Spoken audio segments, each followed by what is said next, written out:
Assalamualaikum warahmatullahi wabarakatuh. Alhamdulillahirabbil alamin bi ni'mati tatimmus salihah asyhadu alla ilaha illallah wa asyhadu anna muhammadan abduhu wa rasuluh la nabiyya ba'da. Allahumma shalli ala Muhammad wa ala ali Muhammad kama shallaita ala Ibrahim wa ala ali Ibrahim wa barik ala Muhammad wa ala ali Muhammad kama barakta ala Ibrahim wa ala ali Ibrahim innaka Hamidum Majid. Rabbi shrah li sadri wa yassir li amri wahlul 'uqdatam min lisani yafqahu qawli. Allahumma inna nas'aluka ilman nafi'an wa rizqan thayyiban wa amalan mutaqabbalan. Ya Allah, kami mohon padamu ilmu yang bermanfaat dan rezeki yang baik dan juga amalan yang Engkau terima. Rabbana hablana min azwajina wa dzurriyyatina qurrata a'yun waj'alna lil muttaqina imama. Ya Rabb, kami hadiahkan buat kami pasangan hidup dan keturunan yang menyejukkan mata, dan jadikan kami, keluarga kami, pemimpin orang-orang yang bertakwa. Allahumma amin. Teman ibu-ibu, bapak-bapak sekalian, alhamdulillahirabbil alamin. Tadi ikut berdoa enggak? Hanya mendengarkan atau ikut berdoa? Ikut berdoa ya, karena nomor satu adalah doa. Agama kita itu adalah doa, ya. Karena doalah yang akan menjadi energi terbesarnya kita untuk beramal yang terbaik. Jadi kehidupan kita di dunia itu kita minta mendapatkan kebaikan yang terus menerus. Kita nggak apa minta dipanjangkan umur untuk menambah amal baik, amal terbaik, bukan amal baik, amal terbaik, dan harus dimulai dengan doa yang terbaik.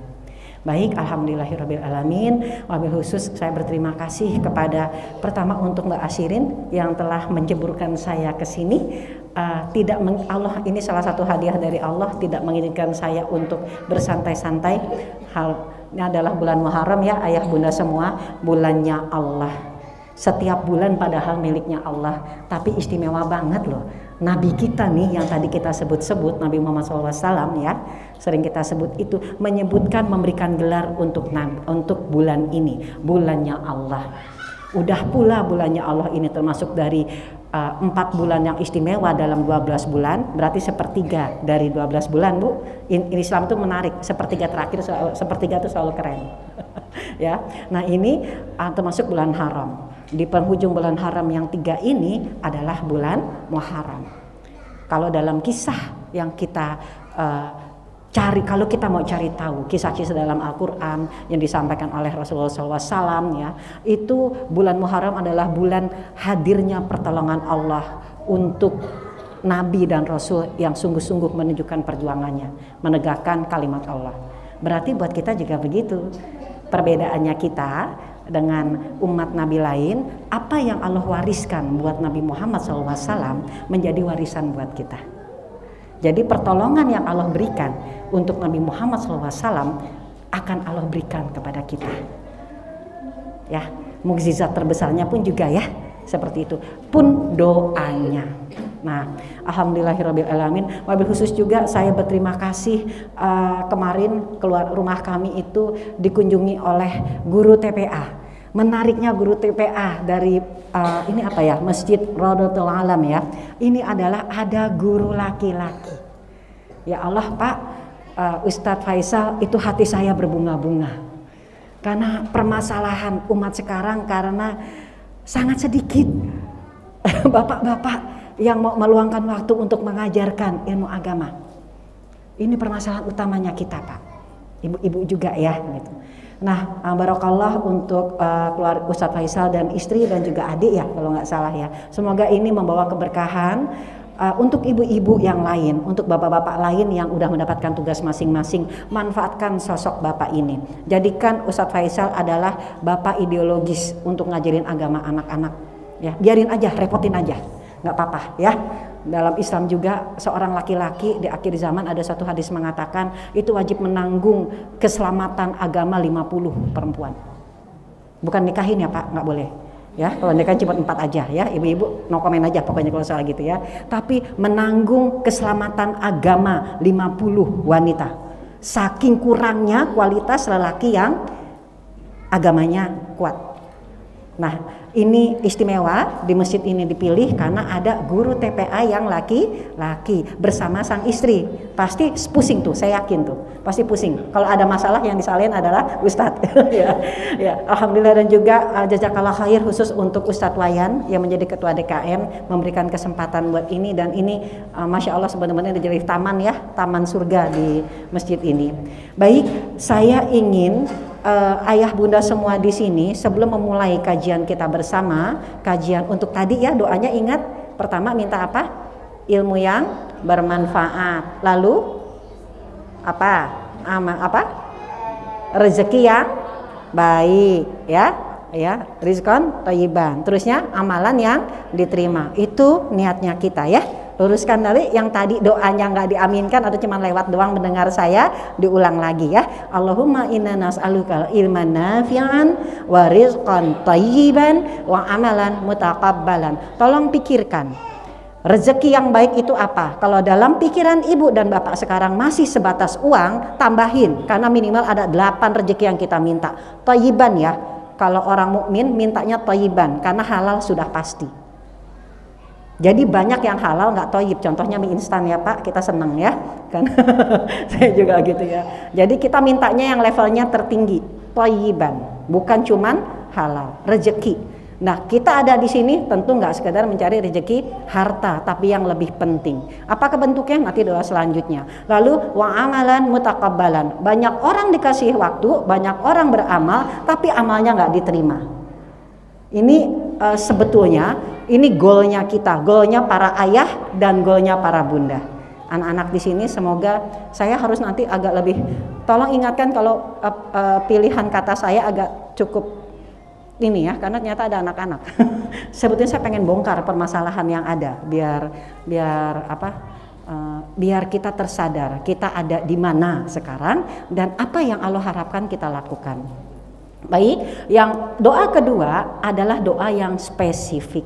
Doa buat keluarga kita. Saya yakin kita semua dipilih ada di sini adalah karena memang sudah Allah pilih, kita akan berusaha memohon pada Allah dengan wasilah kehadiran kita di sini, kita bisa menegakkan doa itu. Ingat doanya?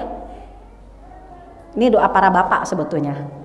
Yang doa para ayah solih yang diabadikan oleh Allah di Al-Quran dan disuruh kita baca dan harus dibaca dengan sepenuh hati oleh para bapak, karena bapak yang diberikan tanggung jawab untuk mencetak generasi-generasi peradaban mulia. Namanya disuruh mencetak generasi peradaban mulia, pasti di sekelilingnya dikasih duri. Nah, kita mau bicara tentang duri-duri yang menjadi ujian buat kita. Karena katanya Umar bin Khattab radhiyallahu anhu, takwa itu adalah berjalan di atas jalan yang penuh duri dan kita tidak tertusuk duri. Jalan yang kita tempuh menuju surga itu dipenuhi dengan duri, ayah bunda. Kalau kita nggak tahu modalnya, kita nanti bisa tabrak, lari langsung, duri-duri nempel. Nah ini ya, agama itu seperti itu sebetulnya. Makanya doa selanjutnya adalah Rabbana hablana min azwajina wa dzurriyyatina qurrata a'yun waj'alna lil muttaqina imama. Itu doa di surah apa, ayat berapa? Yang bisa jawab nanti dapat hadiah dari Ustadz Faisal. Ya, doa apa di surat apa, ayat berapa? Ya, yang bisa jawab surat apa, doa apa? Bukan. Rabbana hablana min azwajina wa dzurriyyatina qurrata a'yun waj'alna lil muttaqina imama. Ada di surat berapa, di ayat berapa? Yang bisa jawab ke Ustadz Faisal. Untuk para bapaknya lagi, karena ini sebetulnya doanya buat para bapak. Ada 7-8 amalan yang harus dilakukan oleh para bapak sebelum berdoa seperti itu. Ada di ayat sebelumnya, kira-kira 10 ayat sebelumnya sebelum ayat ini. Kalau yang bisa nanti Ustadz Faisal lagi yang jawab. Enggak deng, bapak-bapak yang bisa jawab akan saya berikan hadiah buku. Nanti bukunya saya lupa tadi bawa sebetulnya. Ada buku yang pengen. Karena itu penting banget untuk bisa berdoa. Doa ini itu kenceng, kuat menggetarkan ars dan membuahkan ikhtiar para ayah dan juga efeknya ke istri-istri yang solihat ya, dan juga ke anak-anak yang kejaga gitu kan ya.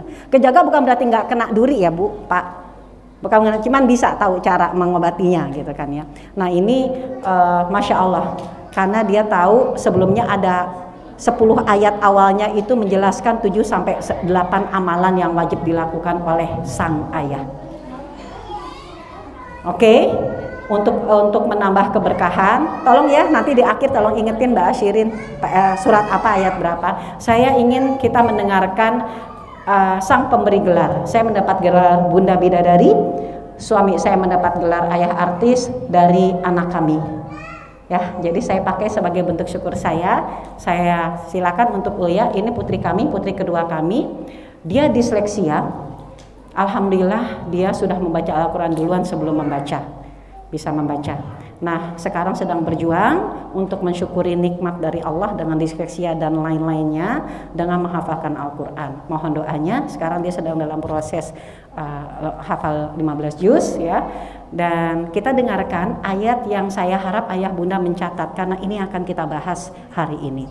Pertama, surah An-Nur ayat 9 dan ayat 34. An-Nur salah. Surah An-Nisa ayat 9 dan ayat 34. Untuk Uya boleh ke sini. Ini nyala, Pak. Kita dengarkan ya. Silakan dibuka, yang punya Al-Quran dibuka, yang punya HP dibuka, biar keberkahannya bertambah. Kita tadi mintanya ilman nafi'an wa rizqan thayyiban wa amalan mutaqabbalan. Jadi mata kita juga, tangan kita membuka mushaf, tangan kita ngecek di Google di Al-Quran itu ya, dapat berkah, tidak hanya mendengar. Ya, silakan surah apa? An-Nisa ayat 9.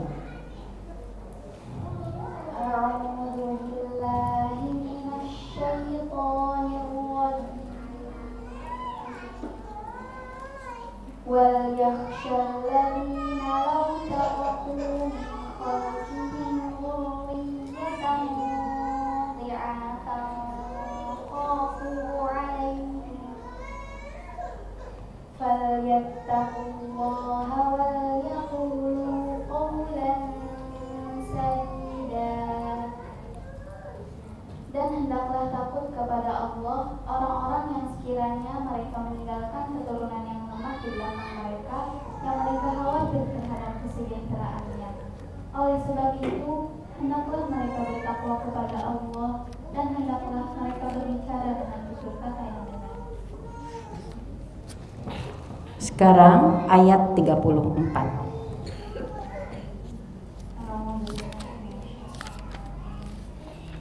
الرجال قوامون على النساء بما فضل الله بعضهم على بعض وبما أنفقوا من أموالهم فالصالحات قانتات حافظات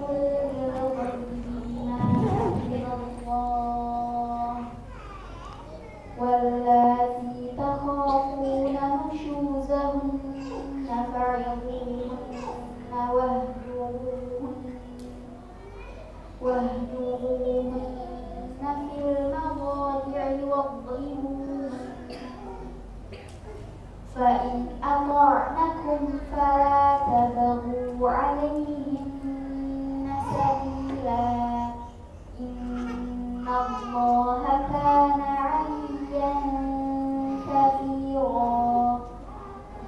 Laki-laki suami itu berlindung bagi perempuan, istri, karena Allah telah menentukan sebagian mereka laki-laki atau sebagian yang lain perempuan, dan karena mereka laki-laki telah memberikan nafkah dari hartanya, maka perempuan-perempuan yang soleh adalah mereka yang taat kepada Allah dan menjaga diri ketika suaminya tidak ada, karena Allah telah menjaga mereka. Perempuan-perempuan yang kamu khawatirkan akan nusyuz, hendaklah kamu beri nasihat kepada mereka. Tinggalkanlah mereka di tempat tidur, pisah ranjang, dan kalau perlu pukullah mereka. Tetapi jika mereka mentaatimu, maka janganlah kamu mencari-cari alasan untuk menyusahkannya. Sungguh Allah Maha Tinggi, Maha Besar. Shadaqallahul azim. Alhamdulillahirabbil alamin. Semoga yang membaca dan mendengarkan mendapatkan rahmat. Allahumma amin. Apa yang kita lakukan sekarang ini adalah perintah dari Allah Subhanahu wa taala yang diwajibkan bagi para pengikutnya Nabi Muhammad SAW, yaitu pertama mendengarkan ayat Al-Quran yang tujuannya untuk mensucikan jiwa, dan kedua mengisahkan isi-isi Al-Quran dan juga namanya kitab itu Al-Quran, hikmah itu adalah ajaran Nabi dan juga para ulama yang melanjutkan supaya kita mendapatkan ilmu pengetahuan. Itu ada di surah Al-Baqarah ayat 151. Ya, jadi ayah bunda, yang kita lakukan sekarang ini bukan cuma sekedar mengisi waktu luangnya kita, bukan sekedar jeritan jiwa kita pengen ngaji gitu kan ya gitu. Tapi sebetulnya adalah karunia kita sedang mengamalkan satu ayat perintah dari Allah. Menarik kalau kita menjaga niatnya kita itu, ya Allah catat saya sedang mengamalkan ayat ini. Surah Al-Baqarah ayat 151, insya Allah sampai nanti. Baik, kita coba, saya mencoba izinkan saya berdiri ya kalau misalkan nanti saya mau berdiri. Soalnya kalau udah duduk susah bangunnya lagi. Nah, tadi ayat apa ya? Ayat surah An-Nisa ayat 9. Itu Allah itu mengancam dengan kata-kata takut. Ini tentu saja ayatnya buat para ayah, ya, buat para ayah. Takutlah wahai orang-orang beriman. Ancaman Allah ini khusus buat para ayah itu dalam urusan mendidik keluarga. Nah, kita para ibu tugasnya adalah data kolektor. Kita kan paling tahu ya kejadian-kejadian ini segala, data kolektor. Nah, kita serahkan kepada sang ayah. Ya, ini begini nih. Ini begini, ini begini nih gitu. Nah, ayah itu posisinya itu memang tenang. Ya. Ayahnya memberikan solusi. Jadi kita berikan semua data yang kita kumpulkan. Makanya kecerdasan ada di ibu-ibu. Ya. Ya kan? Ya, peka banget tuh sampai detil-detil gitu. Bapak-bapak mah nggak perlu ngerti yang detil. Tapi berikan datanya. Nanti bapaknya membaca data itu. Data reading jadinya kan segala, terus mengambil keputusan. Itu perannya bapak. Ya, tapi yang pertama yang kita itu, Allah itu menakut-nakuti sang bapak yang punya tanggung jawab. Kalau perempuan nggak pernah ditakutin. Yang nakutin biasanya bapak-bapak karena perempuan. Nanti masuk neraka loh, masuk neraka gitu. Al-Quran nggak pernah nakutin perempuan, ya nggak pernah gitu. Al-Quran tuh selalu menakut-nakuti para bapak. Gitu kan ya. Karena tanggung jawabnya emang di bapak. Hendaklah takut pada Allah orang-orang yang sekiranya mereka meninggalkan keturunan yang lemah di belakang mereka, yang mereka khawatir terhadap kesejahteraannya. Saya pengen bahas tentang kata-kata lemah dan khawatir karena Allah mengulang. Wahai para ayah, takut kalau kamu meninggalkan keturunan yang lemah. Lemah apa? Lemah agamanya. Lemah ilmu agamanya, lemah akidahnya, nggak ngerti syariat agama, nggak ngerti perbedaan laki-laki dan perempuan. Apa istimewanya laki-laki, gimana cara mengistimewakannya, apa istimewanya perempuan, gimana cara mengistimewakannya, untuk apa mereka ada di sini. Untuk apa kita diberikan anak-anak? Tadi Ustadz Faisal bilang ya, ibu kalau kita sudah diberikan kepercayaan anak, udah pasti kita dikasih ilmu parenting. Nggak perlu belajar sebetulnya, maksudnya belajar sampai bayar mahal-mahal gitu kan ya, nggak perlu. Udah pasti salah satu penyebabnya kenapa ibu hadir di sini karena Allah sudah ada dorongan kan, peduli sama sang anak. Ini emang karunia Allah nih buat para ibu-ibu. Harusnya memang benar banyak bapak-bapak, gitu kan. Tapi nggak apa-apa karena memang kondisi realnya seperti ini ya. Kita umat Rasulullah yang terakhir. Jadi memang ininya begini. Nah, untuk di bapak-bapak yang sedikit ini akan menanggung banyak ini, insya Allah gitu. Tapi jangan salah, satu bapak bisa mengubah dunia. Berikan aku satu lelaki bisa mengguncang dunia. Bukan berikan aku satu perempuan loh. Ya. Bagi ayah bunda yang punya anak laki-laki, cetak dia untuk jadi pengguncang dunia dengan kalimat tauhid di dalam dada. Gak main-main ini anak-anak laki yang ada di kita. Karena satu laki-laki bisa mengguncang dunia. Siapa yang bisa membuat sang lelaki ini mengguncang dunia? Waktu kecilnya ada ibu. Ibunya selalu di belakang. Kita tuh emang harusnya nggak tampil, Bu. Tugas kita mengumpulin data gitu segala macam. Tapi it's okay. Sekarang the power of mak-mak kita di akhir zaman. The power of mak pasang badan supaya anak selamat, supaya suami siap nanti maju ke depan. Gitu, Pak. Jadi ujung-ujungnya biar suami pada maju ke depan. Biar anak-anak laki-laki maju ke depan, bukan ibu-ibunya mulu yang di depan. Jadi kita nggak usah bangga dengan kondisi sekarang. Kita berbanggalah kalau nanti the power of bapak-bapak yang muncul. The power of para pemuda yang muncul. The power of anak-anak usia 15 tahun nanti yang muncul. Yang nanti mereka mendidik anak-anak di bawahnya. Adik-adik di bawahnya. Itu yang mau kita cetak, ya. Jadi nggak usah dilama-lamain untuk the power of emak-emaknya gitu. Nah baik, jadi lemah itu lemah imannya. Terus yang mereka khawatir dengan kesejahteraannya, itu berarti lemah apa? Khawatir dengan kesejahteraan. Wahai bapak-bapak khawatir kalau keturunannya, kalau anaknya itu lemah imannya, nggak ngerti sholat, nggak mau ke masjid, nggak ngerti syariat agama, nggak bisa ngejaga aurat. Yang khawatir harusnya para bapak-bapak takut. Karena kalau anaknya ada sesuatu, bapaknya duluan nanti yang ditanya. Nah terus yang kedua, Allah nyebutkan di sini kalau terjemahannya, dan khawatir dengan kesejahteraan mereka. Khawatir bicara tentang fisik, akal, supaya mereka menjadi manusia yang berdaya. Nah kita biasanya cuma khawatir sama yang ini doang nih. Anakku nanti kalau nggak sekolah mau jadi apa? Tapi fisiknya nggak dijaga. Segala fasilitas dikasih. Mentang-mentang sekarang zaman gadget. Bener nggak? Bersyukurlah anak yang dapat fasilitas, tapi merugilah anak yang dikasih fasilitas tidak pada tempatnya, belum pada waktunya. Sayangnya ini yang terjadi di kita, ayah, bunda. Karena ada salah mindset, salah pola pikir karena sayang, padahal karena nggak sayang sama anak. Makanya benar, bicara tentang parenting susah sedikit yang datang. Karena bicara tentang tanggung jawab ke anak. Sebelum parenting ada materi lebih keren lagi, parenthood kalau bahasa Inggrisnya, kalau bahasa Jermannya keayah bundaan. Apakah kita siap menerima pesan Allah yang sudah ada nih, ilmunya udah ada, sebagai ayah, sebagai bunda, sebagai bapak, sebagai ibu, sebagai umi, sebagai abi. Dan itu sudah Allah install di dalam. Selama kita baca Al-Quran, selama kita mau baca sirah Nabi, sejarah Nabi, insya Allah Allah kasih jalan. Dan nanti Allah kasih pas kita butuh. Itu sebabnya kita diwajibkan baca Quran rutin.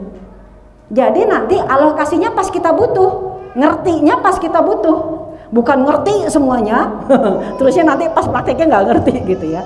Jadi ngaji, namanya mengkaji, tuh begitu, bukan deresan doang. Tapi jadi nggak usah deresan dong bunda, ya deresan itu jalannya, jalan nomor satunya. Jadi apapun yang kita lakukan untuk para bunda, terus gimana dong? Ibunya gimana? Ibu juga pasti khawatir. Yang paling khawatir siapa? Ibu kan? Yang paling deg-degan siapa? Ibu kan? Kan gitu ya. Ya kenapa? Ya mungkin karena yang harusnya khawatir itu nggak khawatir. Jadinya diturunin sama Allah kepada bapak ibu. Sampai mencari solusi segala. Tapi nggak apa-apa Bu. Kenapa? Karena kita yang bisa dibilang 24 jam ngedampingin anak kita. Apalagi kita yang dipercaya loh untuk membawa anaknya suami kita di dalam rahim kita. Itu anak suami kita loh, bukan anak kita. Nanti mereka disebut bagusnya anaknya bapak. Ya. Nanti juga disebutnya juga gitu. Nanti di akhirat juga disebutnya bukan anak kita. Kita cuman ketitipan yang istimewa. Kenapa? Pemuda yang akan mengguncang dunia. Pemudi yang nanti dalam rahimnya akan melahirkan pemuda-pemuda mengguncang dunia. Jadi nggak main-main. Kita ini privilege banget perempuan. Bapak ini luar biasa berat. Makanya kita jadi sebaik-baik perhiasan. Sebaik-baik perhiasan adalah wanita sholihat, karena kita adalah hadiah istimewa untuk para lelaki yang terpilih. Dipilihin sama Allah ya. Nah, saya pengen coba kita renungin lagi. Allah itu bilang di sini tentang para bapak, berarti ibunya juga ngikut ya, namanya kita sudah nempel ke si bapak gitu kan ya. Pak, ini khawatir anak kita gimana nih, mau sekolahnya ini gimana nih, sholatnya ini gimana nih. Ayo dong ayah, apa yang ayah lakukan tuh nanti nempel loh di anak. Sebetulnya itu dulu yang ayah lakukan. Ayah itu jarang di rumah jarang kelihatan, tapi nempelnya luar biasa. Bagaimana dia tersenyum, bagaimana memperlakukan ibu, apa yang dilakukan itu tuh nempel, itu nempel banget itu. Walaupun cuma sedikit-sedikit, ibu mas 24 jam ada di samping. Mempengaruhi akhlak juga ya, tugas kita akhlak harian. Nah, dibilangnya suluh hati-hati supaya anak nggak lemah dalam urusan agama, nggak, terusnya juga supaya jangan sampai kita khawatir karena mereka jadi nggak kompetitif di zaman sekarang. Karena secara fisik mereka lemah, bahkan nggak bisa nutup aurat. Nggak bisa membedakan mana bagian tubuhnya yang boleh ditunjukkan, yang tidak boleh ditunjukkan dari kecil. Padahal itu fitrah dari lahir. Fitrahnya anak dari lahir punya rasa makanya kata Rasulullah SAW, kalau nggak malu lakukan saja, berarti fitrahnya udah kecabut, kemanusiaannya sudah kecabut.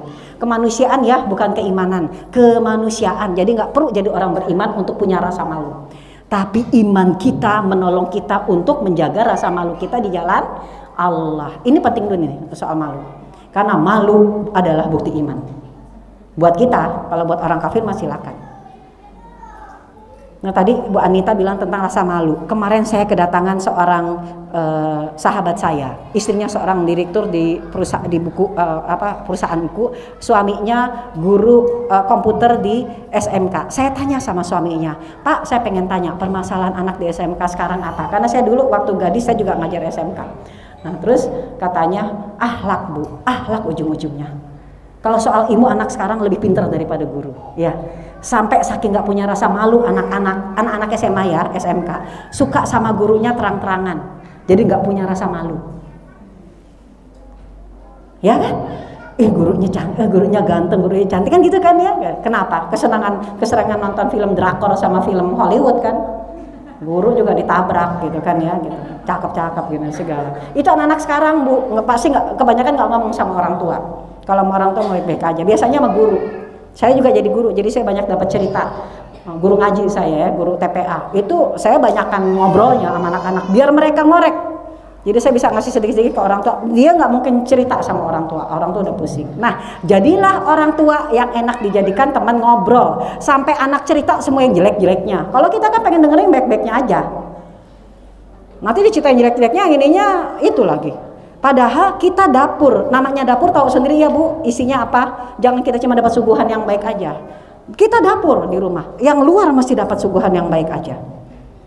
Ini penting Bu, jadi jangan banyak diomelin anak. Saya tukang ngomel anak, tapi lebih banyak cerita, lebih banyak nemenin. Tanya sama Uya, saya tukang ngomel. Nah, lemah dan khawatir. Lemah dalam urusan agama, khawatir tentang urusan fisik dan urusan akal. Ya, tentang ilmu-ilmu dunia yang dia butuhkan supaya dia bisa mandiri, supaya bisa menjadi laki-laki yang laki-laki, bisa menjadi perempuan yang perempuan, bukan kebalik, nggak jelas. Nah di surat selanjutnya perintahnya Allah jadi laki-laki cuma jadi qawam. Ar-rijalu qawwamuna 'alan nisa, bicara tentang suami ya ini. Kenapa? Karena Allah lebihkan. Lebihnya apa? Lebih akalnya, lebih fisiknya, lebih kuat Bu. Jadi ibu jangan bangga kalau ibu di rumah ada suami, ibu yang angkat galon. Lama bisa nungguin suami saya. Ya, latihan gitu. Saya sampai latihan. Saya secara fisik lebih kuat dari suami karena saya olahraga. Badan saya juga gede, suami saya kecil gitu kan ya. Itu bukan urusan juga sebetulnya kalau bersama kecil ya. Tetap kalau laki itu tenaganya lebih kuat. Tapi sejak punya suami saya nggak mau masang gas, saya nggak mau masang galon. Bukan soal nggak bisa, nunggu aja. Kalau udah segala tunggu, Mas ini gak ada segala. Iya gini ya, wah tunggu kamu aja, bodoh amat. Karena sedang saya mencoba mengembalikan, bukan soal bodoh amat, itu bagian dari pendidikan parenthood suami istri. Ini nggak dapat. Kalau bapak-bapak bilang biar mandiri, bapak nggak usah ngajarin ibu-ibu mandiri. Ibu-ibu nggak usah diajarin juga, pinter aja ngelihat ada sendal nganggur bisa dijual, ya. Nggak usah diajarin, ibu-ibu nggak usah diajarin. Ibu-ibu perlu diajarin apa? Katanya Allah, kalau perempuan, yang laki-laki, kalau yang Allah Maha itu adalah qawam. Karena Allah lebihkan di antara perempuan. Lebihkannya dalam urusan apa? Yaitu fisiknya masih kuat, akalnya harus lebih kuat, dan hartanya lebih kuat dibandingin perempuan. Karena laki-laki istimewanya kalau hartanya dikasih ke perempuan ya, ke ibunya, ke orang tuanya, ke mertua, ke anaknya, ke istrinya gitu. Jadi ciri-ciri perempuan yang mencintai suami, apa-apa minta sama suami. Ini ajaran Islam. Muliakan. Ya, aku pengen ini, sampai yang ecek-ecek. Aduh, pengen duren montong, mahal kan. Dia tuh masih ngomong, Mas pengen duren montong. Padahal ya Allah ngasih bulanan harian juga cuma berapa. Ngomong aja. Oh ya, kalau gini, ya Allah istri saya pengen durian montong, duit dari mana ya, kan gitu kan kalau suami ngomong gitu. Nggak, lihat aja kalau suaminya mau itu, nanti dikasih rezeki sama Allah. Nyaka biasakan kita percayakan, ya Allah aku percaya, tolong kasih dong, saya pengen lewat suami saya, berikan rezekinya lewat suami saya. Muliakan suami kita, caranya kayak gitu, bukannya malah nggak minta apa-apa.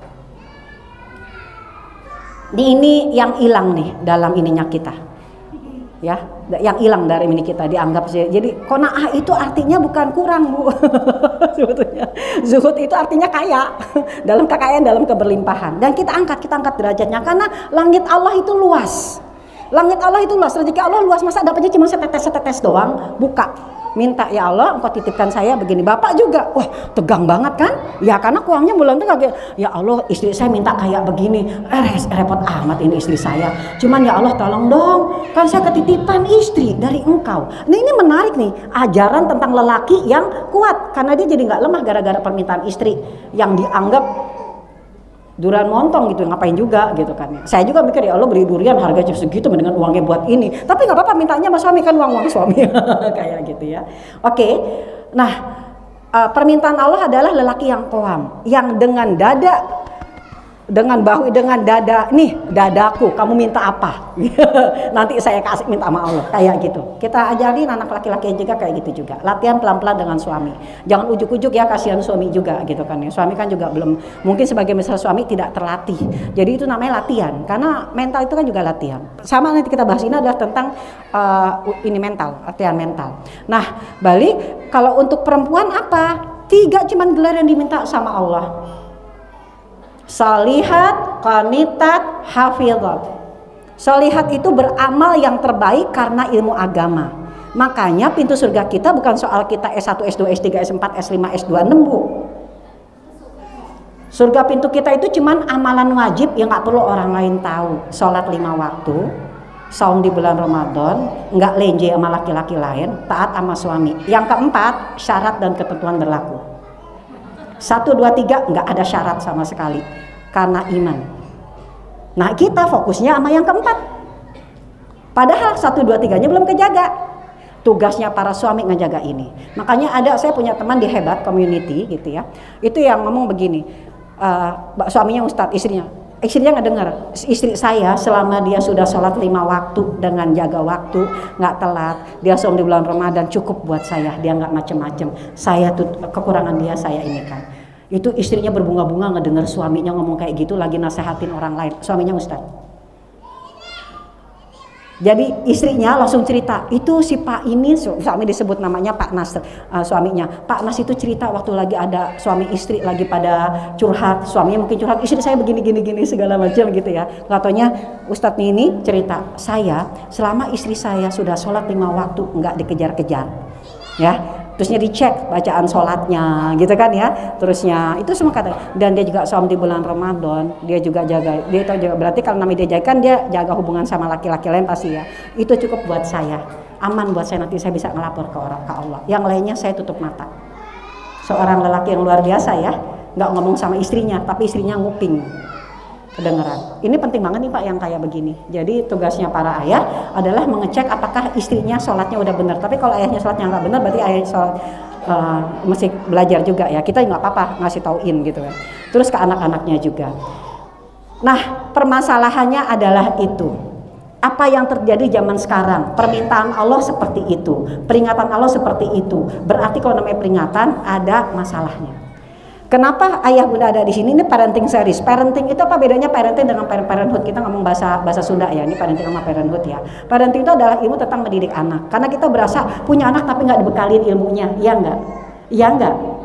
Iya nggak Bu? Nggak ada sekolahnya ya Bu ya? Iya. Kita ada sekolahnya buat mandiri finansial ya kan ya. Makanya ibu-ibu rumah tangga sekarang juga sering ngerasa minder. Aduh saya mah cuma ibu rumah tangga. Lah, sampai nggak nganggap itu adalah prestasi luar biasa menjadi ibu rumah tangga. Aduh nggak ngerti apa-apa, belajar pusing teori. Lah siapa suruh belajar teori doang? Kita tuh belajar yang kita butuhkan saat itu. Itu fungsinya Al-Quran tuh kayak gitu, bacain terus, nanti dikasih ilmunya pada saat itu. Begitu kita dipercaya sama Allah punya anak, pasti Allah install. Anak saya ada 3, anak saya 2, ini bedanya luar biasa. Dan treatmentnya berbeda. Gimana taunya? Apa gara-gara saya belajar ilmu parenting? Ya, saya punya modalnya. Tapi prakteknya total berbeda. Nah, gara-gara itu terusnya jadinya udah nggak usah belajar. Ya enggak juga, kita mesti punya pondasi. Makanya suruh baca Al-Quran yang tartil dulu. Makanya mesti sholat. Mestinya saumnya mesti bener. Ilmu yang fardu ain ini yang kita kurang. Dan kita pusing sama ilmu-ilmu yang tambahan. Ini ilmu parenting itu adalah ilmu buah dari ilmu fardu ain. Makanya waktu kemarin saya bilang, Mbak, kalau bicara tentang pendidikan seksualitas itu bagian kecil dari pendidikan akidah. Jadi nomor 1 itu nanti bicara tentang ke ayah bundaan, ke bapak ibuan, ke orang tuaan. Namanya bahasa Sundanya parenthood. Kalau ini sudah benar, nanti yang lainnya ngalir. Tapi memang kita butuh trigger. Kalau ada anak udah kepentok baru belajar, ya nggak sih? Ya nggak apa-apa, emang begitu. Jangan takut jadi ayah bunda. Selama kita dipercayakan oleh Allah anak, sudah pasti Allah install ilmu ngedidik anak. 1 anak ilmunya 1, 2 anak ilmunya 2, 10 anak ilmunya 10. 1 anak beda-beda Bu ngedidiknya. Tapi untuk pondasi sama. Nah ini yang kita samain yang pondasinya dulu. Tadi ngetreatmentnya itu nanti beda-beda. Sekarang apa yang terjadi? Mbak bisa tolong diputerin film? Bukan film. Ini adalah link tentang seorang laki-laki yang punya hati nurani, yang hidup hati nuraninya. Laki-laki itu kan sering logis ya. Kayak tadi Bapak ngomong gitu. Ini bagus nih kalau ada Ustadz Faisal. Jangan suudzon gitu kan ya. Itu penting banget karena ibu-ibu sering banget terlalu ini gitu kan ya. Kelihatan nggak? Jadi ceritanya pertamanya ngeliat biasa-biasa aja, Citayam Fashion Week. Tapi lama-lama dilihat kok jadinya serem ya. Ini yang jalan kan jadi catwalk ya. Yang berjilbab ada ya, yang bencong ada. Lihat, naudzubillah min dzalik. Yang kayak begini, katanya adalah ekspresi ya. Tapi ekspresinya kok jadi kebablasan. Muncul rasa ini nggak bener, betul. Ini adalah ranah publik, namanya ranah publik sampai kayak begitu, sampai liatin ujung-ujungnya happy-happyan doang. Ini adalah TikTok ya, potongan TikTok ya kalau nggak salah, TikTok dari seorang pemuda, bapak-bapak kayaknya. Jadi dia bertanya, tadinya sih ya oke-oke aja lah gitu, tapi kok isinya ternyata ruang ekspresinya ekspresi yang kebablasan. Ini bagus, emang harusnya bapak yang peduli. Lu kalau ngedengerin komentarnya ya, bisa diputar lagi Mbak. Bisa putar lagi, ini CFW ya. Nah tuh lihat ya di Sudirman, lihat goyang-goyang, lihat nggak? Ada kelihatan nggak? Ini pakai jilbab-jilbab panjang loh, bayangkan yang karena demi untuk kepentingan uang. Karena kalau jadi itu kan jadi apa ya? Apa namanya kalau pakai baju cakep? Pramugari ya, jadi model gitu kan, nyari duit ya. Yang penting duit gitu kan ya. Aku juga pakai jilbab. Di samping ini kejadiannya latihan tidur sembarangan. Lemah, ini adalah generasi lemah semuanya. Ada yang lemah hartanya juga, ada yang enggak, tapi yang terutama adalah lemah imannya. Akhirnya kita khawatir, inilah generasi yang lemah dan dikhawatirkan. Yang dipikirkan adalah yang diikuti siapa, bahkan dimanfaatkan kan oleh semuanya. Nah coba Mbak tolong diputerin foto-fotonya, sebagian foto. Bagaimana perasaannya ayah bunda ngelihat begini? Fotonya dulu, ada 3 foto ya. Ini sebagian yang saya ambil dari ini. Kemarin saya mengisi kajian juga untuk para ibu ya, untuk menghidupkan hati para ibu. Lihat, ini anak-anak kecil ini, bocah ini. Kalau di Indonesia kan di bawah ini masih bocah ya anak-anak ya, karena kita nggak mendidik balik gitu ya. Ini anak-anak usia SMP, laki-laki kayak begitu. Ini perbuatannya, geraknya udah sampai ke perilaku ya, dan dia udah mengekspresikan di tempat umum dengan bangga pakai celana pendek seperti itu. Kiri kanannya coba lihat, coba kelihatan nggak sebetulnya? Kelihatan nggak Mbak, ibu-ibu? Cowok, fisiknya masih cowok, perilakunya seperti itu, dan ini di aplaus oleh semua orang. Di mana hati nurani? Apa yang terjadi? Terus kita marahin mereka ini masih nggak, mereka lemah, mereka khawatir. Ini ngomongnya mereka ya, mereka berarti orang yang jauh dari kita. Ini nanti akan kita bahas. Lanjut Mbak, foto yang lainnya lagi. Menjijikkan kan kayak begini. Ini ketawa nih, ini gengnya itu. Coba lihat. Ini gambarnya gambar apa? Laki-laki yang berpakaian seperti gemulainya, ya, lelaki gemulai. Banyak sekali ibu. Apalagi sekarang gerakannya lewat drakor. Drakor itu adalah lelaki cantik semua, lelaki oplasan gemulai. Akhirnya selera. Nih bahkan bapak asal. Coba bapak-bapak nanya, mah kalau kamu pengen punya suami baru, suami gitu, misalkan punya ini, modenya kayak apa? Tanya fisiknya. Tahu nggak Pak, saya bikin riset kecil-kecilan ke anak-anak yang saya ajarin, ke bahkan para penghafal Quran. Itu referensi lelaki yang dia mau, fisiknya berubah Pak. Putih, mancung, cakep, ini. Kebanyakan nonton drakor berubah. Makanya saya sampai punya program, karena saya juga masuk di dunia tontonan ya, punya program anak-anak muslim wajib nonton film Ertugrul, nggak laki nggak perempuan. Itu anak saya sampai berani akhirnya berkuda, nggak mau gini, nonton, kamu akan menjadi mujahidah, nonton, ini film. Itu bukan film, itu film sejarah, film tentang kehidupan lakinya jadi laki-laki, perempuannya mandiri tapi tetap perempuan, nggak jadi ini kayak begitu. Saya itu ngerubah banget mindset anak-anak saya juga, dan juga yang punya masalah, Mbak Iin anakku begini, keikutan begini, mau di SDIT kek, mau di pondok kek, mau di sekolah negeri kek, mau HS kek, begitu teman segala ngajakin yang drakor kalau jadi biar gaul gitu ya, di rumah di cut, tapi begitu masuk ke geng anak-anaknya di WAG apa segala macem, jadi nonton kan gitu. Teman-teman saya pada tegang semua, nggak mau nemenin. Kalau saya mendingan nemenin anak nonton, tapi ada referensi nontonnya. Referensi nonton yang bagus dulu, baru nonton yang jelek dikasih ini. Untuk anak usia 10 tahun ke atas ya, di bawah 10 tahun nggak boleh kayak gitu. Cuman kalau nggak siap jangan. Terus saya bilang, kasih tonton Ertugrul, kasih bacaan ini. Itu sebabnya taman baca saya itu kuatnya tuh di situ. Emang kita masih sering kepentok dulu, tapi ingat ya, namanya juga kita jalan menuju surga, jalannya penuh duri, udah pasti banyak duri. Bukan berarti kita nggak bakalan kena duri sama sekali. Begitu kena duri satu-satu kita perbaiki. Nah ini namanya husnudon, bukan prasangka buruk. Kita harus tahu durinya seperti apa. Nah oke, lanjut lagi. Ini yang menyeramkan. Yang menyeramkan ini yang ketiganya. Coba diperhatikan. Ada tahu gambarnya seperti apa? Ini kadang agak terlalu terang ya. Yang di tengah itu perempuan beneran. Yang di samping lelaki melambai. Gimana rasanya? Ini real Bu. Ini real. Ibu mungkin cuma di sini aja. Anak-anak kita nonton ini dengan mudah. Ini adalah generasi yang lemah dan khawatir, yang diancam sama Allah, merekanya atau orang tuanya? Orang tuanya. Maka pertanyaan saya, ayahnya pada kemana? Sampai laki-laki nggak bisa punya harga diri menjaga ini. Sama juga seperti perempuan. Perempuan yang nggak peduli itu ayahnya kemana? Di mana cinta pertamanya? Dan ibu udah menjadi sahabat terbaiknya anak belum? Sampai anak cerita yang macam-macam. Kemarin saya posting di WhatsApp saya. Tiba-tiba ada teman saya juga seorang dokter di komunitas. Hebat Community adalah komunitas yang kami ikuti ya, komunitas orang tua, untuk orang tua ya.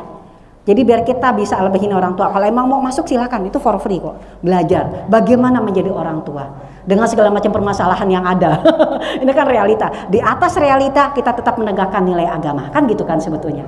Nah ini ya, ada teman saya dokter, dia di Bekasi. Mbak Iin, aku tiba-tiba baca status kamu, aku perasaan nggak pernah cerita sama kamu, kok ceritanya pas banget, mirip banget. Tahu nggak ceritanya apa Pak? Jadi di perumahannya dia itu ada seorang anak yang melakukan perilaku seksual laki-laki, yang melakukan seksual anak laki-laki, ya begitu, suka menempelkan alat kelaminnya ke teman-temannya, bahkan sampai memasukkannya ke bokong. Kejadian lah ya, ada anak, kalau di perumahan saya ada anak yang akhirnya ngeluh sama ibunya. Kalau ini bukan anak laki-laki, di perumahan saya itu seorang dewasa. Udah ternyata korbannya juga banyak gitu. Pernah ada kasus dulu. Komplain sama ibunya karena bokongnya berdarah.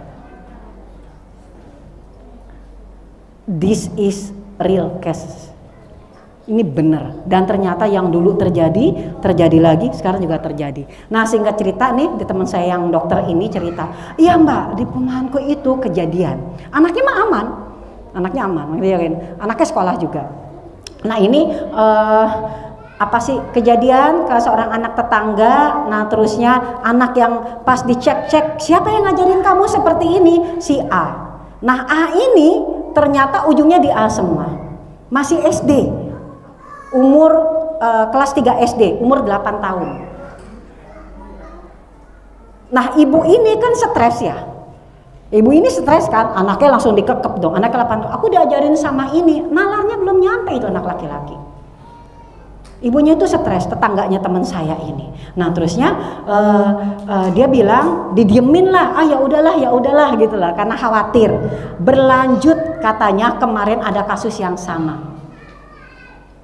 Dikorek-korek lagi di ujung-ujungnya gitu ya, anak kejadiannya itu anak SD ke anak TK 4 tahun.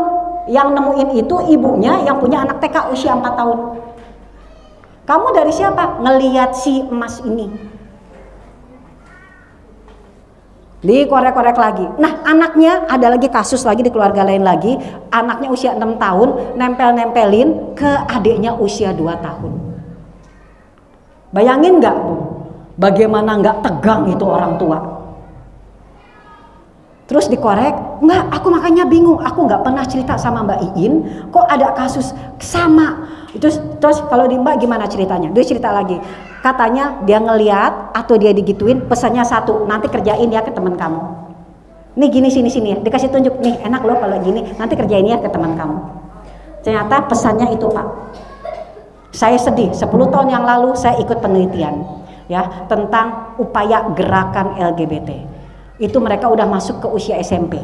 Kalau dulu kan dari kuliah ke SMA, ini mereka nyasar anak SMP digituin, dibayar 20.000. Kamu tempelin ke teman kamu, 1 orang yang kamu tempelin, yang kamu gituin nanti dapat uang 20.000. Ajakin ini segala macam. Ini gerakan Bu, gerakan. Terus saya, ya Allah Mbak, teman saya namanya Amel, Mbak Amel, dia dokter gigi. Bidan apa dokter gigi? Dokter lah dia. Nah terus dia, ya Mbak, dan sekarang kejadian lagi. Ternyata anak yang sekarang ngalamin itu dulu kenal dari anak yang dulu. Saya kaget, kasusnya sama seperti yang orang cerita ke saya. Ada di perumahan, anak kena. Pokoknya main pedang-pedangan dengan alat kelaminnya, anak laki-laki tentu saja. Terusnya ada anak usia, kalau di teman saya 6 tahun, yang saya dapat ini ceritanya 4 tahun ke anaknya, ke adiknya usia 2 tahun, menempelkan. Nempelnya tahu kan kalau kita anak SD kan suka main dulu kan, ular naga panjangnya jarak-jarak, kalau ini ditempelin. Adik bayi 2 tahun kan masih bayi ya. Terus adik ini nanya, saya dengerin lagi, terus saya baca penelitian persis sama caranya, dan itu terus berlangsung. Sekarang lebih parah lagi. Kemarin saya dengar lagi seorang anak perempuan umur 4 tahun lagi main dilepas sama ibunya, ditemu-temuinya lagi pingsan dalam kondisi berdarah, habis di kekerasan seksual. Ketahuan-kawan yang melakukan anak usia 7 tahun, tetangganya Pak 7 tahun. Can you imagine?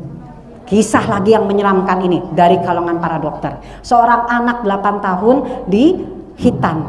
Dokternya kaget karena besarnya seperti orang yang sudah pernah berhubungan. Bapak-bapak tolong peduli. Dalam urusan ini bapaknya yang punya masalah. Itu dokternya kaget, anak 8 tahun gak mungkin besarnya seperti itu. Tandanya anak itu sudah pernah melakukan, udah tahu ya, onani, masturbasi. Kalau bahasa anak-anak, coli.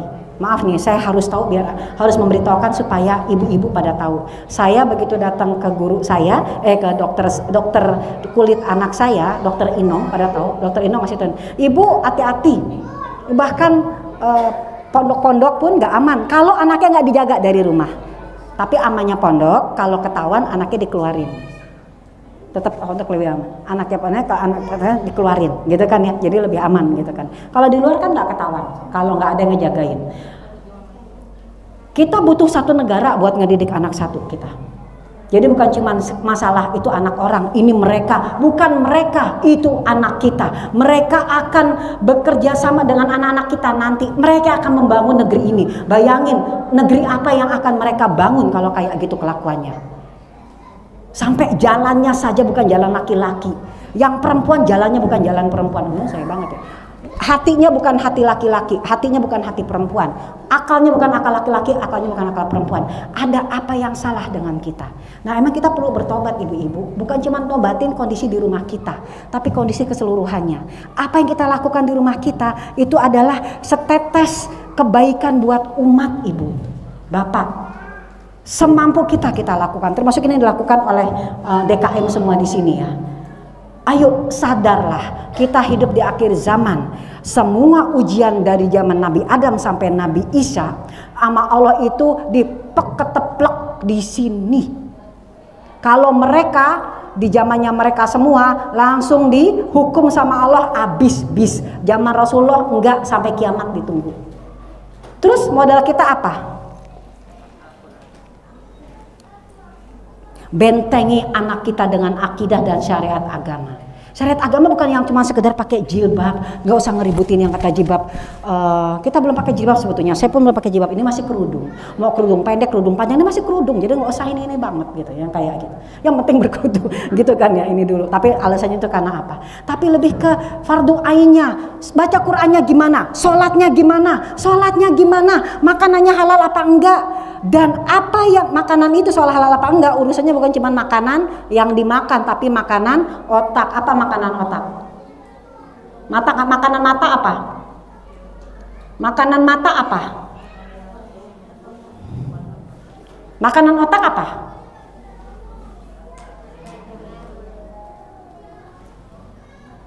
Di mata, di telinga, di mulut. Makanan fisik yang masuk mulut, makanan mata yang lewat mata, makanan telinga itu masuknya ke otak. Dan otak itu kan jenderal.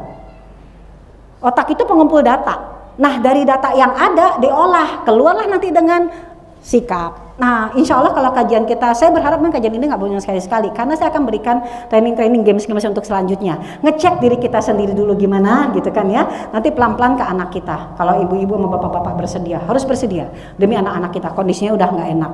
Oke, sekarang kita mau ngelihat ke ininya Mbak. Apa namanya? Apa yang terjadi? Kenapa jadi kayak begini? Ini kan SCBD loh, Sudirman, Citayam, Bojonggede, Depok. Dekat nggak sama kita? Saya anak Jakarta ya. Dulu mah anak-anak ngumpul kayak gitu udah banyak. Parkir Tirmu Senayan. Ya. Ya yang agak-agak miskin agak ke ini gitu kan ya. Kayak tahu TST lah, tahu sama tahu gitu kan. Di puncak-puncak, pinggir-pinggir nanti yang kata ada warung remang-remang di sini ini segala macam. Itu dari zaman terusnya kalau yang tahu kalau zamannya saya angkatan ini ya, jelita ya. Apa namanya? Potlot, Gang Potlot. Itu yang udah pernah tahu, berarti ibu angkatan. Kalau ini yang nggak ngerti Gang Potlot. Apa nama grup musiknya apa? Slang. Seorang bapak yang tidak ada, akhirnya grup slangnya ini menjadi narkobar, ya. Ibunya hadir mendampingi terus, akhirnya mereka lepas dari narkoba semua. Itu kondisi zaman. Pengikutnya banyak. Teman saya meneliti khusus tentang itu karena saya orang komunikasi ya, gitu kan ya. Kalau saya menelitinya itu waktu kuliah itu tentang gender, tentang perempuan yang di dunia periklanan gitu kan. Nah, oke, kita masuk Mbak. Ini hasil penelitian ya. Kenapa jadi kayak gitu? Dan itu ada di anak-anak kita. Kecanduan games itu adalah gangguan mental. Ini hasil penelitian oleh Yayasan Kita dan Buah Hati. Mungkin teman-teman udah pada tahu ayah bunda tentang Ali Risman ya. Ini hasil penelitian. Kenapa ngomongnya games? Itu adalah makanan untuk mata dan telinga dan kan ucapan anak-anak kita dari situ kan. Yang ngasih fasilitasnya siapa, Bu? Coba sekarang siapa yang mau tunjuk tangan? Anaknya usia 3 tahun udah dikasih HP. Jujur aja, Bu, nggak apa-apa. Bapak, ada nggak bapak di sini kalau di rumah nunjukin HP, main HP sama anak-anak ditunjukin HP? Begitu juga, HP Bu, main HP, iya. Dan anak juga diajakin. Jadi kalau di depan di rumah di samping orang anak itu main HP. Jadi bapak identik dengan HP, ibu juga identik dengan HP all shopper ya, all shopper sama tukang belanja, gitu kan ya, ibu-ibu. Umur 3 tahun, siapa? Ada yang berani tunjuk tangan? Tunjuk tangan aja. Benar. Tanpa sadar itu adalah makanan yang kita berikan kepada anak kita. Bukan berarti nggak boleh ya, saya cari duit juga lewat HP. Itu kan fasilitas. Permasalahannya jangan sampai fasilitasnya melemahkan. Contohnya kayak pisau. Pisau itu fasilitas nggak? Fasilitas. Kalau nggak tahu bagaimana cara memakai pisau, akhirnya dipakai buat apa? Ya kan? Tahu kan kasusnya anak SMP yang dilakukan korban, bener nggak? Dia dibully terusnya dia ngadu, bahannya dicuri terusnya ngadu, bener kan? Simpan sakit hati. Pakai celurit anak SMP, Pak. Bu, Indonesia itu tidak mendidik anak menjadi balik ya, karena kita ngikutin pendidikan barat. Pendidikan barat emang tidak membuat, makanya SMP-nya lama, kuliah juga lama gitu kan ya. Beda sama di pendidikan di timur, terutama di Arab ya. Di Arab itu kekuatannya lebih kuat gitu. Kecuali yang udah ngikutin agak-agak barat. Jadi mereka mau udah kayak apa juga para laki-lakinya masih peduli sama anak, sama para perempuan. Main-main kayak apa, ini hasil penelitian seorang ustadz pemilik sekolah. Itu ada pendidik anak laki-laki, penelitian selama 20 tahun. Perbedaan anak-anak laki-laki di timur, terutama di Arab ya, sama di barat gitu kan. Kalau lagi main terusnya dipanggil sama orang tua, suruh nganterin bibi kemana, mereka milih kemana? Ke orang tua, langsung ninggalin main. Kalau anak kita?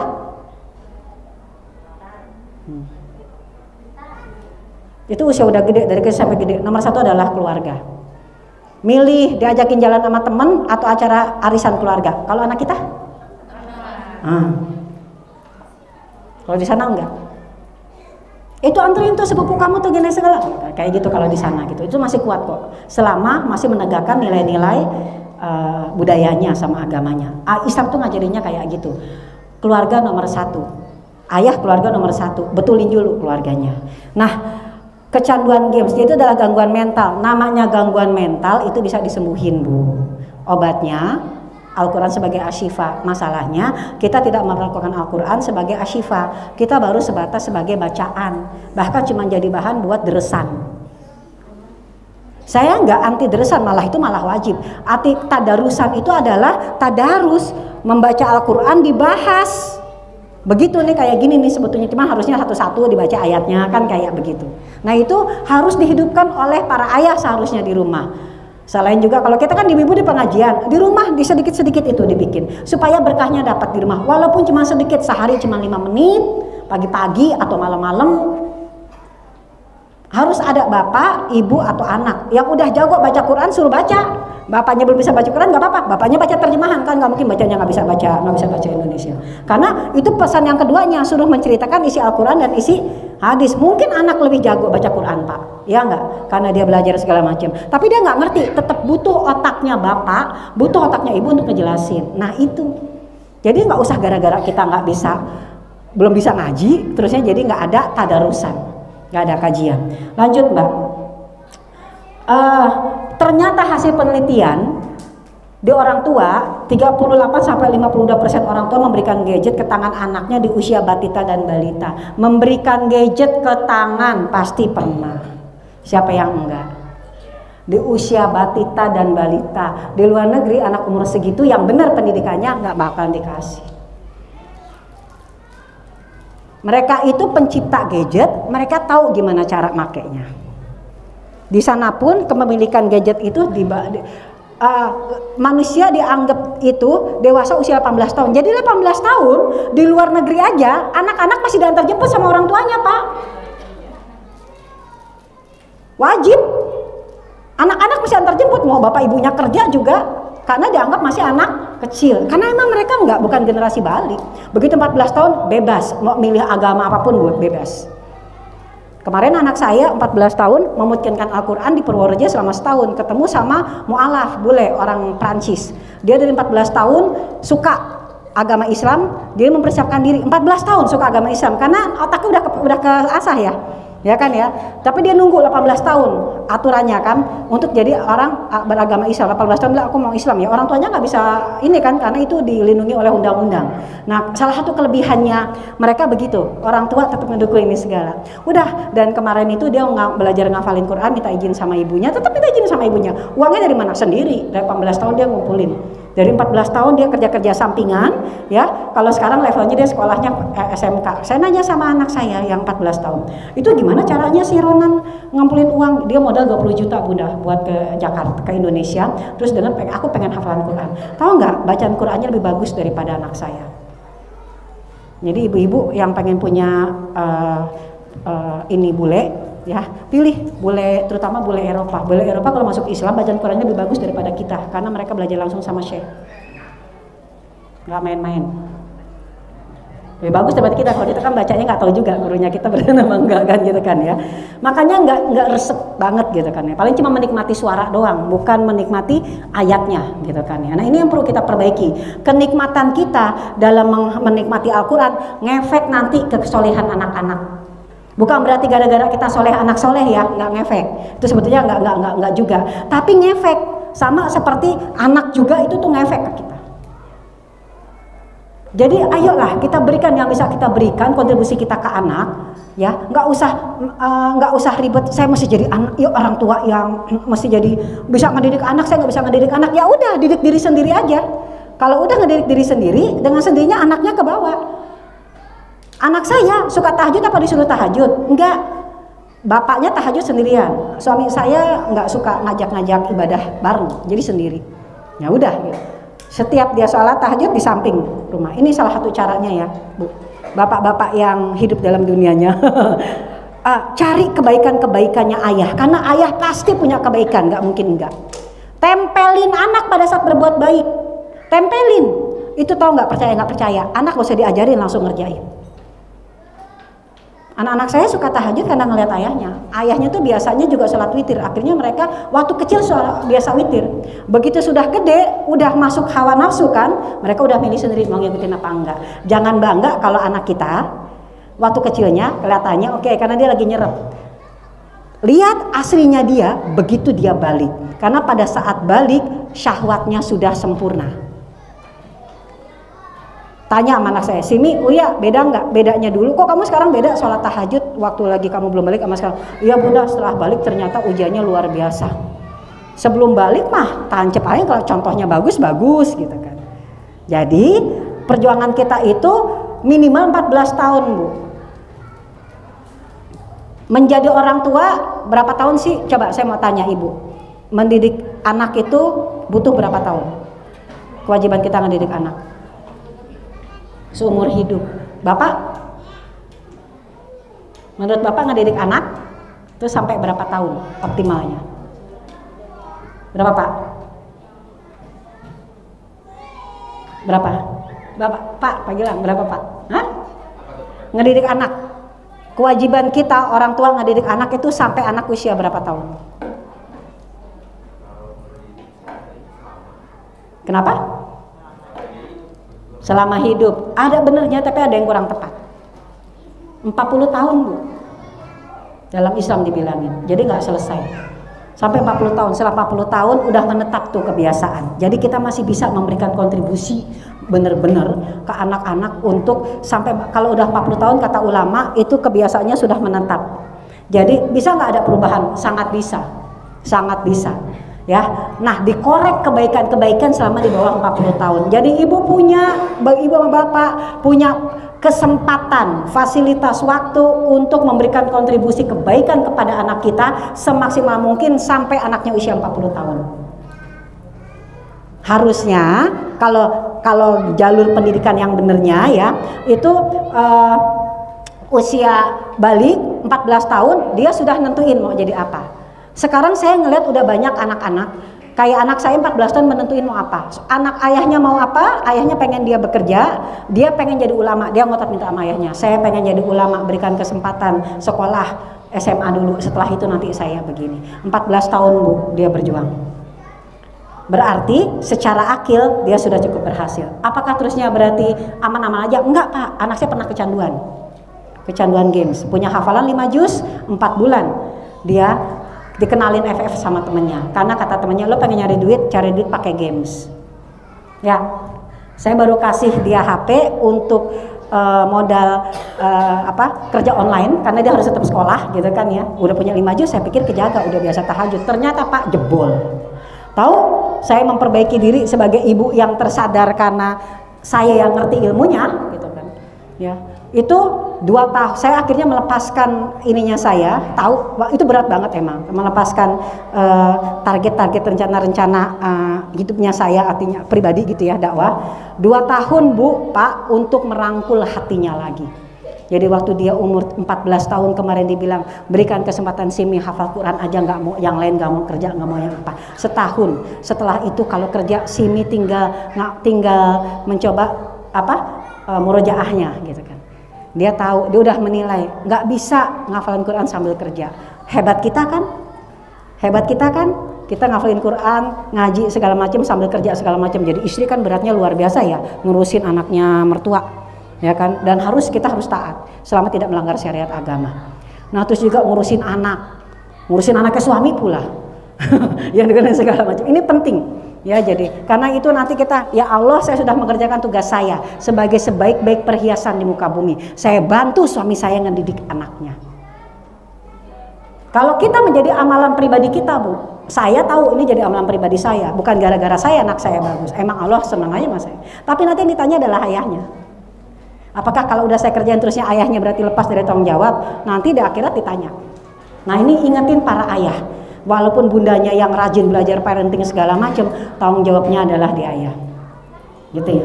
Nah ini ternyata gara-gara ini orang tua yang ngasih duluan, pisoknya dikasih belum pada waktunya, belum bisa megang pisau, belum tahu caranya, udah gitu tenaga tangannya sama pisaunya juga beda gitu, udah dikasih gadget ini pisau, wajib nanti kita bekali anak. Tapi pada waktunya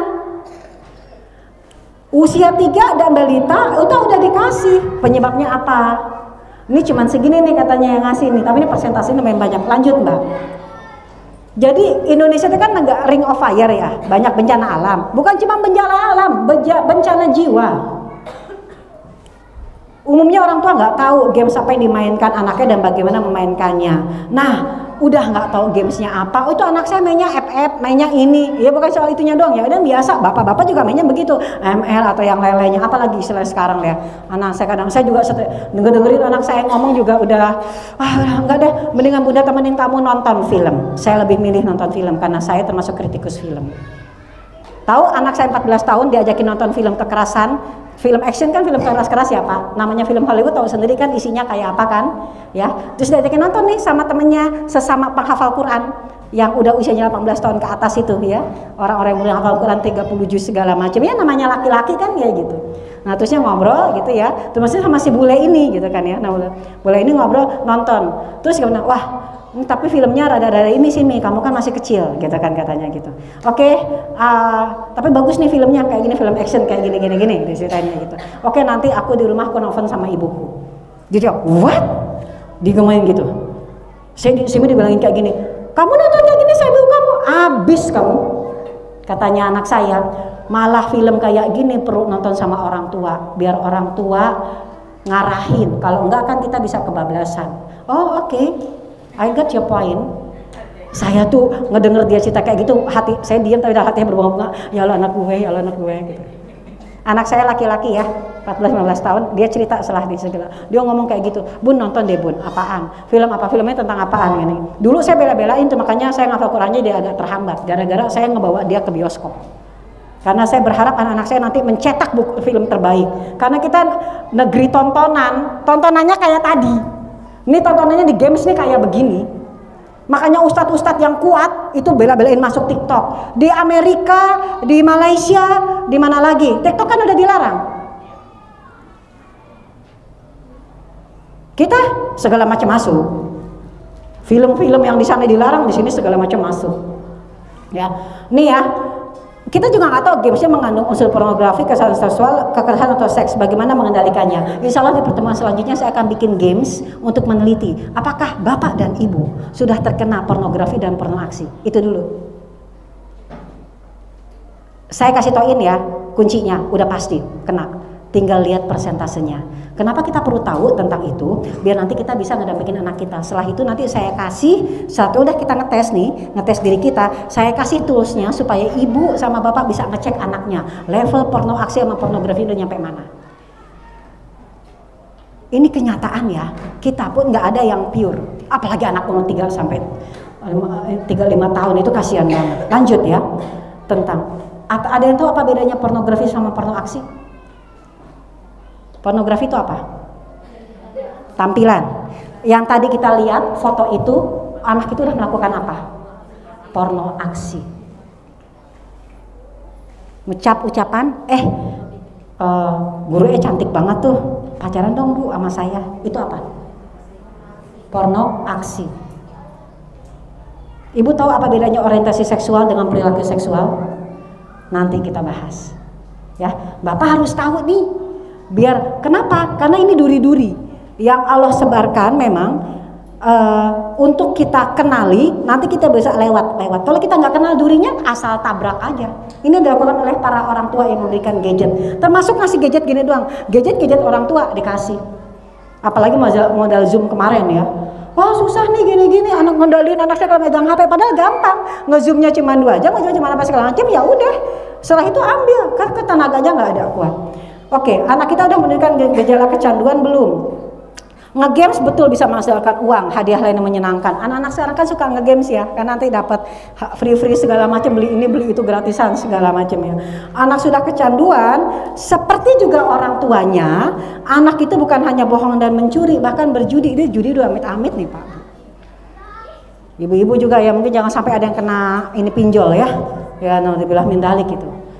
Kejadiannya kalau udah kena riba itu ngefeknya ke keluarga, ngefek gitu ujung-ujungnya. Itu bicara apa yang dimakan gitu kan ya. Terus lanjut, ini penelitian ya. Ini saya baca. Ayo saudaraku, peluk jiwa anak kita. Yang disuruh peluk apanya? Kira-kira bisa nggak meluk jiwa anak kita pakai HP? Bisa nggak cuma sekedar meluk doang? Kalau meluk jiwa itu berarti ada visi kita memeluk anak kita nggak? Iya Pak, iya Bu, harus pakai fisik.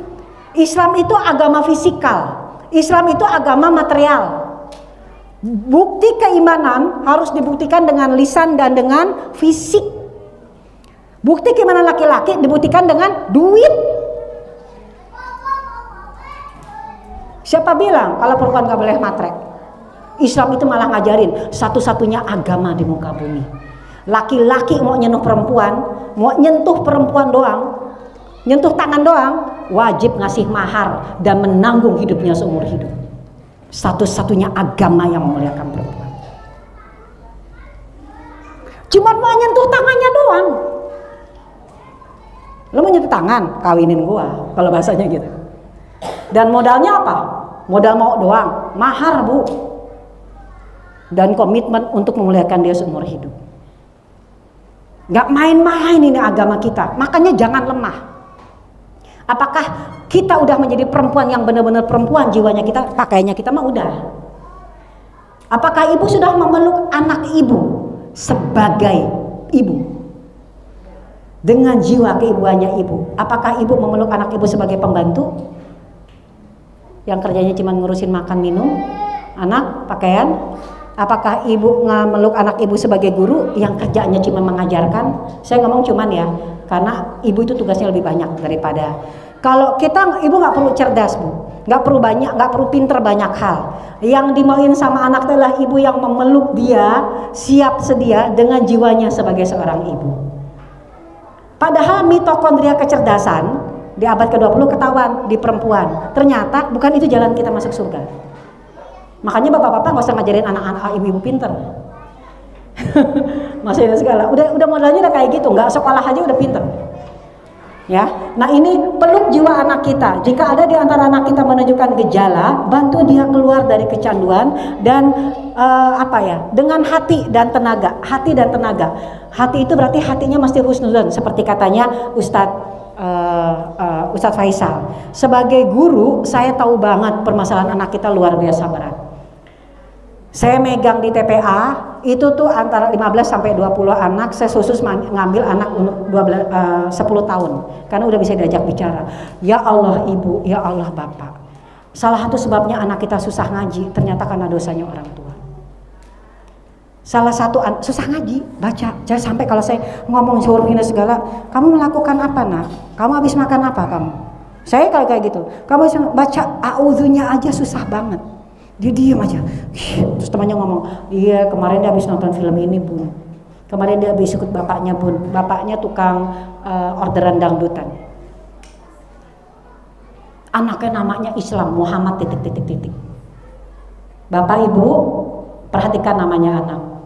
Kita bisa mengangkat jiwanya dia melalui mengingatkan arti dari namanya. Perhatikan namanya anak.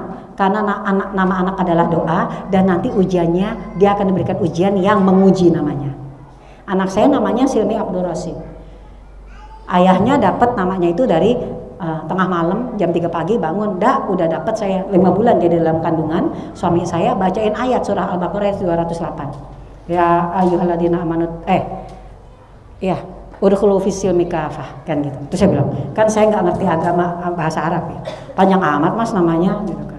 Udah namanya Simi, kan gak ketahuan laki sama perempuan, Simi bisa laki sama perempuan. Terus sehari dia lahir, belakangnya dikasih nama Abdul Rasid. Jadi namanya siapa nih Mas selanjutnya? Masih cuma satu doang gitu, Simi Abdul Rasid. Maksudnya apa? Dia jadi hamba Allah yang maha cerdas, dia mengikuti sifat kecerdasannya Allah. Tahu nggak ayah bunda di usia 12 tahun dapat ujian dengan namanya tentang akidah, tentang kecerdasan.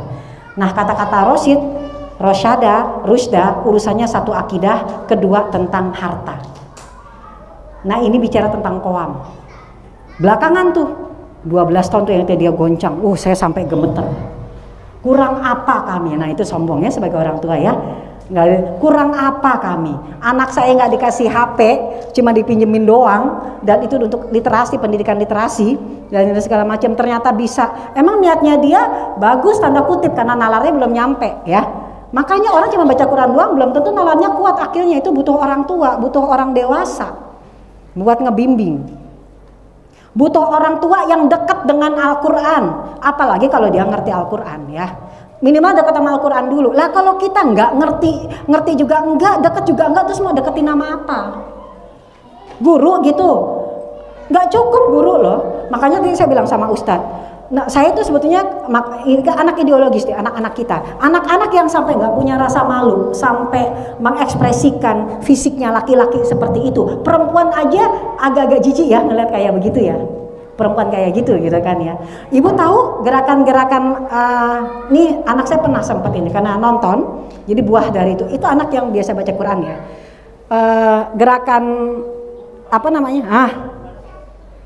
Coba perhatikan. Kalau saya emang mengorek konten soalnya. Perhatikan nonton film segala macam. Lihat goyangannya sama. Waktu orang yang goyang seperti itu, matanya seperti apa tatapannya? Lidahnya seperti apa? Mulutnya seperti apa tatapannya? Sama Bu, itu gerakan setan. Berarti kalau bahasanya kita kaget Bu. Kamu nyadar nggak kamu goyang kayak gitu? Kenapa kamu tiba-tiba kayak begitu?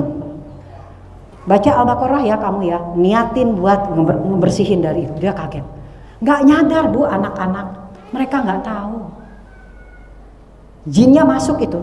Jadi jangan bangga anak kita suka joget-joget kayak gitu, nggak laki nggak perempuan, termasuk ibu dan bapak. Maka TikTok itu kan luar biasa itu, luar biasa ngegiringnya. Itu ilmu pendidikan yang dipakai, Ngegiring ini membentuk perilaku, kebiasaan tanpa kesadaran. Nah, anak-anak kita menggunakan game, gadget sama seperti kita tanpa kesadaran. Sedangkan yang disebutin sama Allah, hati-hati kalau nggak sadar, lemahlah dia. Harus sadar, Bu. Kita menggunakan itu pisau harus sadar untuk apa. Kalau kita belum bisa cara makainya, ya udah disimpan aja. Jangan sampai juga pisau dipakai buat ngorek tanah. Akhirnya tumpul lah jadinya. Nah, ini real ya, Bu ya. Curahkan perhatian, kasih sayang dan cinta. Oke, sumbernya curahan kasih sayang dan cinta apa? Al-Qur'an, Bu. Kita mah masalahnya banyak. Siapa yang sini nggak punya masalah? Ibu baru datang ke sini berharap nggak supaya dosa-dosanya dihapuskan? Berharap dapat cahaya nggak? Benar. Siapa yang ke sini, datang ke sini doa menuju masjid? Ustadz Faisal, anak-anak diajarin nggak? Ustadz Faisal tahu nggak? Doa menuju masjid, bukan doa masuk masjid, bukan doa di dalam masjid. Doa di dalam masjid tadi udah ada. Doa menuju masjid. Ada doa Rasulullah meminta 8 sampai 11 cahaya. Nggak main-main ini. Jalan perilaku menuju aja itu kita udah dapat 8 sampai 11 cahaya. Namanya saya, emak nyarinya 11 cahaya. Cari ya, doa menuju masjid, minta 11 cahaya. Setiap ke masjid, Bu, mau anak cuman sebentar. Ibu kalau anak lo ngaji sana, ngaji TPA, dibekalin nggak untuk doa? Nomor 1 doa dulu. Ngaji yang benar ya, sebelum ngomong kayak begitu doa dulu. Kamu mau ngaji, mama doain begini. Ayo cepet, udah terlambat tuh, ditungguin sama Ustadz Faisal tuh di masjid kan gitu. Doain dulu, kita lagi sebel gitu kan, anaknya nggak mau ngaji gitu kan ya. Doain dulu ibu, kasih minum dulu, duduk, minum dulu ini. Bismillah ya Allah, dia pengen ngaji. Bacain doa, anterin sampai depan rumah. Keluar rumah kan ada doanya. Ibu-ibu pada hafal doa keluar rumah nggak? Hafal. Dipraktekin nggak? Enggak. Begitu keluar rumah itu kan, kalau guru saya bilang ada 1000 setan. Begitu kita baca Bismillahi tawakkaltu 'alallah la haula wala quwata illa billah, setan-setan nongkrong di sana, itu tuh udah lewat tuh siin, nggak bisa dia udah baca Bismillahi tawakkaltu. Itu doa itu ajib, itu 1000 setan kalah. Setelah 1000 ada 1000 lagi setan lagi yang datang sampai di masjid apa segala macam. Makanya luar biasa Islam. Islam itu adalah ilmu kesadaran. Ibu bapak bukannya anti gadget, gadget itu harus kita kenalkan, tapi siapkan orangnya dulu. Kalau ternyata kitanya nggak siap, ya udah anaknya jangan dikasih. Ngerti Bu? Kan kita yang berkewajiban ngasih. Udah jangan kasih. Saya sampai ngomong anak saya, Bunda nggak izinin kamu main games apapun juga. Dengar ya, Bunda nggak ridho kamu main games. Saya sampai takutin dia, karena dari awal saya takutin. Hati-hati, kalau kesalahan-kesalahan kecil masih Bunda nggak ridho sama sekali kamu main games. Saya sampai ngomong gitu, anak laki-laki loh, wah dia kayak apa? Akhirnya gimana? Syahwatnya dia mau main games nggak? Mau main. Imannya dia milih apa? Imannya dia milih apa? Nggak main, karena takut. Bisa saya ngancam anak saya kayak gitu kalau apa? Saya memeluk jiwanya. Paham Bu? Jadi orang tua yang memeluk jiwa anak bukan orang tua yang lembut penampakannya, yang pinter gitu ya, yang wah selalu wangi gitu ya, yang sekolahnya tinggi, bapak-bapak yang enak diajakin jalan. Enggak, kadang-kadang bapak yang garing juga bisa asal dia menyentuh jiwa. Suami saya bapak garing, tapi jadi anak ayah artis tuh kekurangannya banyak, bundanya lebih banyak lagi, namanya bunda setiap hari ya, lebih banyak lagi. Tapi muncul begitu kita memeluk jiwanya. Gimana caranya? Gimana caranya Bu memeluk jiwa anak? Nomor 1 apa? Biasakan bacakan Al-Quran di depan anak. Itu katanya Allah di surah Al-Baqarah ayat 151. Memeluk jiwa, mensucikan jiwa. Kama arsalna fikum rasulam minkum yatlu alaikum ayatina wa yuzakkikum. Sebagaimana kami telah menurunkan rasul dari kalanganmu sendiri. Penggantinya rasul kalau di rumah siapa? Nih. Pengikutnya rasul kalau di rumah siapa? Disuruhnya ngapain? Yatlu alaikum ayatina, membacakan kepada kalian ayat-ayat kami. Kita suruh baca Al-Quran di rumah Bu, bukan cuma di masjid doang, bukan di rumah tetangga. Ayah-ayah ngajinya bukan cuma malam Jumat doang, di kantor lebih banyak baca Quran daripada di rumah. Ini Bukan ngajarin yang lain dulu. Tujuannya apa? Wa yuzakkikum, untuk mensucikan jiwa, menyentuh jiwa, memeluk jiwa. Kapan waktunya? Kalau anak lagi tidur, anak lagi main. Dikit-dikit aja, terutama malam. Kalau malam sebetulnya enakan kita sendiri ya. Kalau lagi anak-anak, ambil dikit baca Quran. Anaknya, mama main, taruh sebentar, baca aja. Ya Allah, lurusin niat saya. Satu ayat buat apa? Mensucikan jiwa saya dan jiwanya dia. Tuh Bu, gampang banget kan? Deresan tuh kayak gitu.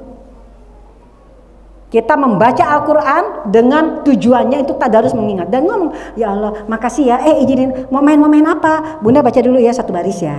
Kenapa? Nih lagi ngobrol sama Allah nih. Anak mah ngerti nggak? Nggak ngerti Bu, demi Allah nggak ngerti. Ya nggak perlu ngerti. Anak saya udah paham. Nggak tahu dia pemahaman itu 14 tahun ke atas. Kecuali Allah berikan keistimewaan akil sebelum waktunya. Contohnya kayak Ali. Ali kan umur 10 tahun udah akil. Anak kita, bapak-bapak usia 40 tahun belum akil-akil juga. Begitu anak kecanduan games, ya nggak apa-apa lah. Kecanduan ya. Mungkin karena sama-sama. Ya ini ya, minta ampun pada Allah atas khilaf dan salah. Namanya juga kita manusia. Minta ampun aja. Kalau udah minta ampun, fagofarolah. Robbi ini dzalamtu nafsi. Katanya itu doanya siapa? Ada yang tahu nggak? Bapak, ada yang tahu nggak itu doanya siapa? Doanya laki-laki yang keren, yang terkenal sebagai Qawiyyun Amin. Nabi siapa? Yang dapat gelar dari perempuan, yang akhirnya jadi istrinya, Qawiyyun Amin. Orang yang kuat dan amanah. Badannya kuat, nggak ngebully. Sampai tahu, saya jalan di depan, perempuan di belakang. Saya kalau ngeliat perempuan nanti terbang-terbang gitu agak-agak gimana. Itu Nabi, Nabi yang terkenal, Ulul Azmi. Siapa? Nabi yang nggak sengaja ngebunuh orang. Pada nggak tahu, Bapak. Nabi Musa alaihissalam. Ya kelewatan kalau kita nggak punya referensi. Laki-laki keren tuh kayak apa? Di Islam itu di Al-Quran itu ada 4 laki-laki keren. Lihat suami kita tipenya kayak apa, anak kita laki-laki maunya kayak siapa. Jadi laki-laki keren, suami. Apakah seperti Nabi Musa, seperti Nabi Ibrahim, seperti Nabi Yusuf, atau Nabi Muhammad SAW? Karena kenapa? 4 orang ini dikasih gelar yang disebutkan gelarnya di Al-Quran. Kalau Nabi Ibrahim sama Nabi Muhammad diberikan gelar langsung oleh Allah. Kalau yang duanya tentu saja hidayahnya dari Allah juga, tapi lewat manusia. Pilih tuh nanti tipenya, postur tubuhnya, wataknya sama. Nah yang kayak gini kan harus diolah dengan Al-Quran ya. Ya enggak? Iya Pak. Superhero sekarang 17 Agustus mau kemerdekaan. Apa tugasnya Bapak sama Ibu kemerdekaan? Merdeka atau mati. Merdeka anak kita dari gadget atau dia mati gara-gara gadget.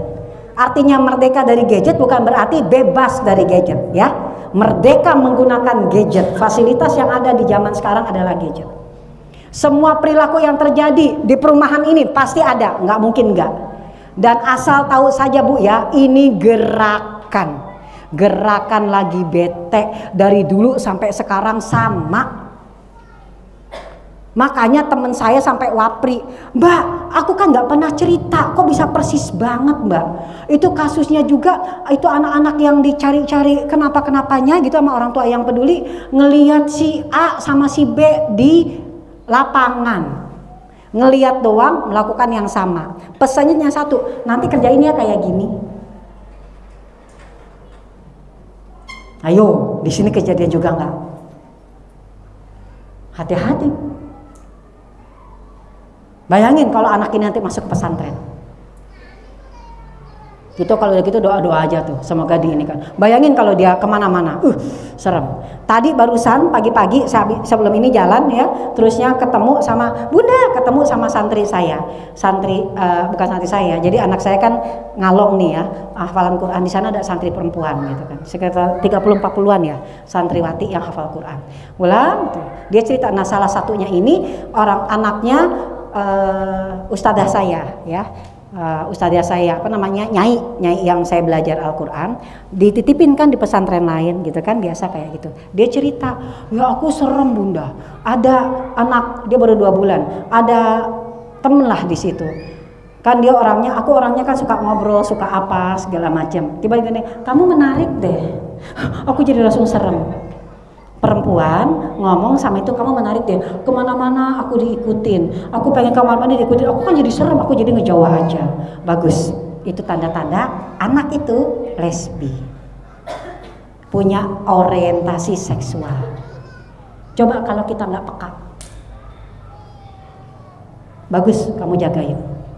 Ya aku gemeter bun, dia tapi kayaknya dia nggak nyadar bun. Iya, banyak pada nggak nyadar, karena udah biasa baca, nonton, biasa ngedenger, biasa ngucap.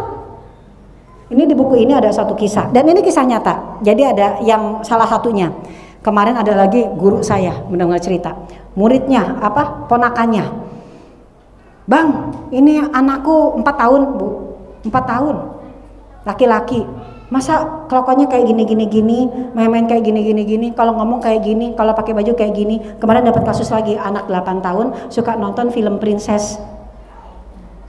Anak ini tantenya cerita sampai nangis, Mbak Iin ikut kajiannya saya, terusnya gitu, bun aku pengen tanya begini segala macam, ponakanku aku lagi jagain karena ibu bapaknya lagi sakit COVID kemarin, ngejagain ponakannya laki-laki 8 tahun apa 6 tahun gitu kan. Nonton film, senangnya nonton film princess. Terus masuk ke kamar, pintunya ditutup. Penasaran dong, saya ngasih tauin kalau zaman sekarang anak nggak boleh ditutup pintu. Mau udah gede sekali, jangan ngikutin gaya barat, jangan, ini sekarang udah serem banget, apalagi dipegang HP gitu kan ya. Itu buka, bang kenapa bang lagi ngapain? Ah enggak, dia tuh lagi buka celananya, lagi megang begini. Ponakannya usia 6 tahun ingat, karena masih belum sekolah. Kaget, bang enggak tante gitu. Terus bun, terusnya sini abang kesini bang gitu kan ya. Sini main sama tante aja, iya nonton. Dipilihin nonton film apa, milihnya nonton film princess. Dan apa yang dia lakukan, dia ngambil selimut sambil begini. Kamu ngapain bang? Aku kan jadi princess. Bu, pak, saya tuh kalau mau muntah terus, nangis terus. Terus gimana? Ya gimana, ibu bapaknya lagi COVID. Terus setelah aku cerita sama ibuku, kok anaknya jadi kayak begini, gimana ya bun? Udah kamu bisa nggak tinggal di situ? Penting banget buat ini. Ada kasus seorang kakak sama adik, dekat hubungannya laki sama perempuan. Di sini kalau ceritainnya itu adalah Rina dan Reza. Udah gede, makin gede, terusnya biasa kan punya HP masing-masing kan ya. Nah terus ngeliat deh, tolong fotoin aku dong, foto. Nanti tolong di ini ya gitu. Seanak laki-laki kan biasanya udah pakai kunci ya. Biasanya pakai kunci. Nah HP nggak boleh ada kuncinya. Ini salah satu caranya. Lagi mbak, lanjutnya. Apa yang harus dilakukan? HP ya. Yang penting sekarang tuh adalah melindungi anak kita dari gangguan fungsi otak karena kecanduan pornografi dan gangguan mental akibat kecanduan games. Menjadi kayak jadi atlet, kan ada orang pengen jadi atlet e-sport. Jadi atlet e-sport itu nggak kayak tiba-tiba, dia juga mesti fisik mendingan jadi atlet beneran. Nah pentingnya untuk para ayah, habisin duitnya deh buat olahraga fisik. Olahraga fisik yang urusannya sama hubungan komunikasi yang nggak sampai ini. Nah mandi kayak berenang, hati-hati mandi di kamar mandi. Jadi olahraga bela diri, ganti bajunya, itu penting banget itu. Anak-anak suka camping, dijagain, jangan pernah mandi bareng. Kalau kita dulu suka mandi bareng ya sama teman-teman ya, sekarang serem banget itu. Nggak laki nggak perempuan. Kalau dulu kita syaratnya adalah kalau teman-teman saya ngomong mandi cuma bolehnya sama ini, jadi mereka milih teman yang kamu percaya, yang itu aja. Tapi tahu nggak Pak Bu, ada kisah seorang polisi tahu kan, itu menjadi gay gara-gara biasa ngelihat senior sama juniornya kalau tidur cuma pakai sempak. Orientasi seksual, dia tahu dia sakit gara-gara sering makanya di polisi sama di dokter Ino bilang di polisi sama di tentara itu gay-nya itu tinggi banget, penyakitnya juga naudzubillah min dzalik. Kalau nggak dimulai dengan agama emang kayak begitu. Di pesantren yang kagak jaga, di rumah 80% penular itu adalah anggota keluarga. penular perbuatan itu. Seorang anak usia 8 tahun bisa ngajarin ke anak teman-temannya lagi, karena nanti ajarin ya, nanti ajarin ya, nanti ajarin ya. Misalkan buka-bukaan, pegang-pegangan. Saya sampai membekali ke murid-murid saya, pokoknya ciri-cirinya. Oke, sekarang di samping ya. Coba ibu-ibu berdiri sama bapak-bapak berdiri. Ibu-ibu sama bapak-bapak berdiri. Sekarang udah jam berapa ya? Udah jam 11 lewat ya. Ibu-ibu sama bapak-bapak berdiri, coba. Berdiri ya. Oke. Anggap baru kenal sama sebelahnya. Berdiri bapak ibu berdiri. Anggap baru kenal sama sebelahnya. Coba apa yang dilakukan oleh ibu sama bapak untuk kenalan? Silakan pilih sebelah kiri atau sebelah kanan. Apa yang dilakukan?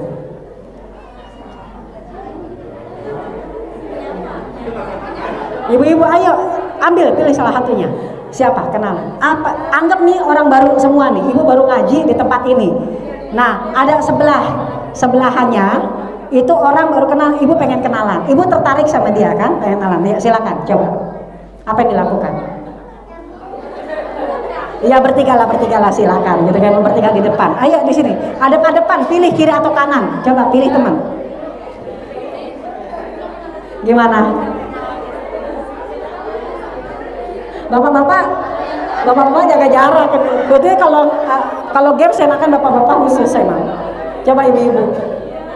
Ayolah, kan kita paling jago imajinasi. Ibu-ibu kalau ditanya suami idaman kayak apa? Kebanyakan bukan suaminya kan. Ibu-ibu tuh kalau diajak ke imajinasi tuh luar biasa tuh, amazing banget. Bapak-bapak juga kayaknya gitu ya. Itu efek dari games juga sebetulnya. Ya, tapi ayo imajinasi, sebelah adalah orang baru, kita tertarik, kita pengen kenalan. Apa yang dilakukan?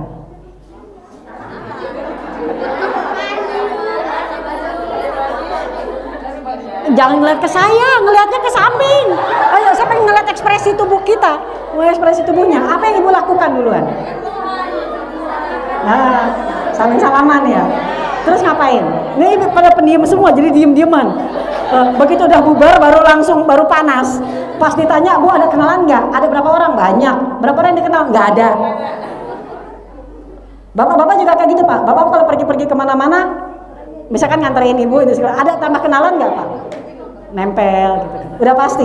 Ada nggak yang habis ke kajian pulang? Ya udah nggak nambah temen. Oke, tahu nggak? Sekarang ini hal kayak gitu dulu kan masih ada namanya ewu pakai wu. Ini jarak yang bapak ibu lakukan adalah jarak intim, yang udah deket. Ya, bapak nih kelihatan nih dari ekspresi kita tuh kenali ekspresi badan kita, karena itu adalah buah dari kerja di otak kita. Jadi kondisinya ibu nih, tangan mana duluan apa segala macam, menggambarkan kondisi kenyamanan hatinya ibu dan bapak. Tiba-tiba bapak nih yang tangannya di belakang, tangannya masuk kantong, tangannya di depan, udah ngegambarin, gampang. Mau saya kasih tauin istrinya siapa aja. Ini menarik ya, ilmu-ilmu kayak begini menarik karena adalah ilmu komunikasi. Nah itu nanti apply ada ilmu namanya mengasah hati nurani. Sama seperti bapak-bapak yang ngomong, tadinya saya anggap biasa-biasa aja tuh, yang CFW boleh-boleh aja, tapi lama-lama kok jadi nggak enak ya, karena kelihatan tuh, durinya muncul. Ini nggak bener nih, yang tampak durinya itu nggak benar, betul, karena yang perlu kita antisipasi adalah durinya, jangan sampai menusuk. Jadi ini bukan suudon ya, suudon itu nuduh, ya. Cuman karena kita udah punya goalnya ke sini, Allah udah ngasih tauin, hati-hati kenali durinya. Ada ilmunya. Bahkan kalau Umar bin Khattab kan semua ada ilmunya. Mau mengedidik anak, ya pelajari ilmunya. Gimana caranya? Sebelum belajar ilmunya, jernihkan dulu jiwa kita, peluk dulu jiwa kita. Minta dipeluk sama siapa yang punya jiwa. Terus perintahnya Allah gimana caranya? Gampang, baca Quran doang. Demi Allah saya bilang doang. Cukup dengan baca Al-Quran. Kama arsalna fikum rasulan minkum yatlu alaikum ayatina wa yuzakkikum. Fungsi mendengarkan Al-Quran dengan sengaja. Jadi kalau kita dengar Al-Quran kan kalau ya yang membaca dan mendengarkan mendapatkan rahmat. Kalau ada orang baca Quran, tenang, langsung minta, ya Allah sucikan diri saya. Ngerti? Nggak ngerti, biarin aja. Makanya hebatnya hafal Quran cuman ada di dunia, cuman ada di Islam doang kan. Jadi hafal Quran kan nggak perlu ngerti, udah pasti dapat pahala buat orang tua. Perjuangan orang menghafal Quran itu luar biasa, bukan soal hafal 30 juznya. Itu luar biasa itu. Ya Bu, jadi paksakan diri anak kita ada yang hafal Quran. Gimana caranya? Ya kita pelan-pelan lah. Terusnya apa? Wa yu'allikumul kitaba wal hikmata, dan mengajarkan pada kamu, ini kayak kita nih, mengajarkan kamu isi Al-Quran dan hikmah, kisah-kisah. Dari kisah-kisah di hadis Nabi masuk ke sekarang, ternyata semuanya masuk. Ini yang dibilang di surah An-Nisa tadi ya, ayat 9 tadi tuh buahnya. Makanya pertanyaan saya, bapaknya kemana? Bapak-bapak mulu kan, bapak sibuk cari duit, kata bapak gitu. Kenapa ibu-ibu jadi ini sekarang? Ibu harus ngapain? Aduh gimana? Ibunya lupa duduk diam di rumah istighfar. Mohon ampun kalau ada makanan-makanan yang nggak bener. Mungkin saya juga bantu-bantu suami olsop, nggak taunya hartanya nggak halal. Mendingan minta suami aja nyari duit. Kok saya punya duit malah anak saya jadi beriayaan ya? Ada apa? Oh karena gara-gara kita nyari duit untuk bantu suami, kita nggak baca Al-Quran Bu. Gara-gara duit itu kita sholatnya terlambat, buru-buru, nggak khusyuk, ya enggak? Iya apa iya? I've been there. Ini bapak-bapak ini yang harus diomelin, tapi bapak-bapak nggak terima juga kalau diomelin. Salah ibu-ibunya juga, karena kasihan sama bapak-bapaknya nggak pada tempatnya. Maka saya bilang pengen durian montong, minta jangan yang murah-murah. Ya Allah pengen kue pepe, ya kue pepe mah gampang. Minta yang mahal-mahal sama suami. Ya Allah sebelum minta ngomong sama yang punya. Ya Allah saya pengen minta yang mahalan dikit nih. Beli durian montong, beli steak yang rasa gimana, ini kayaknya enak nih. Lagi segala macam sama suami. Kita tahu suami kita nggak mampu, cuman kita tahu nggak kalau Allah Maha memampukan.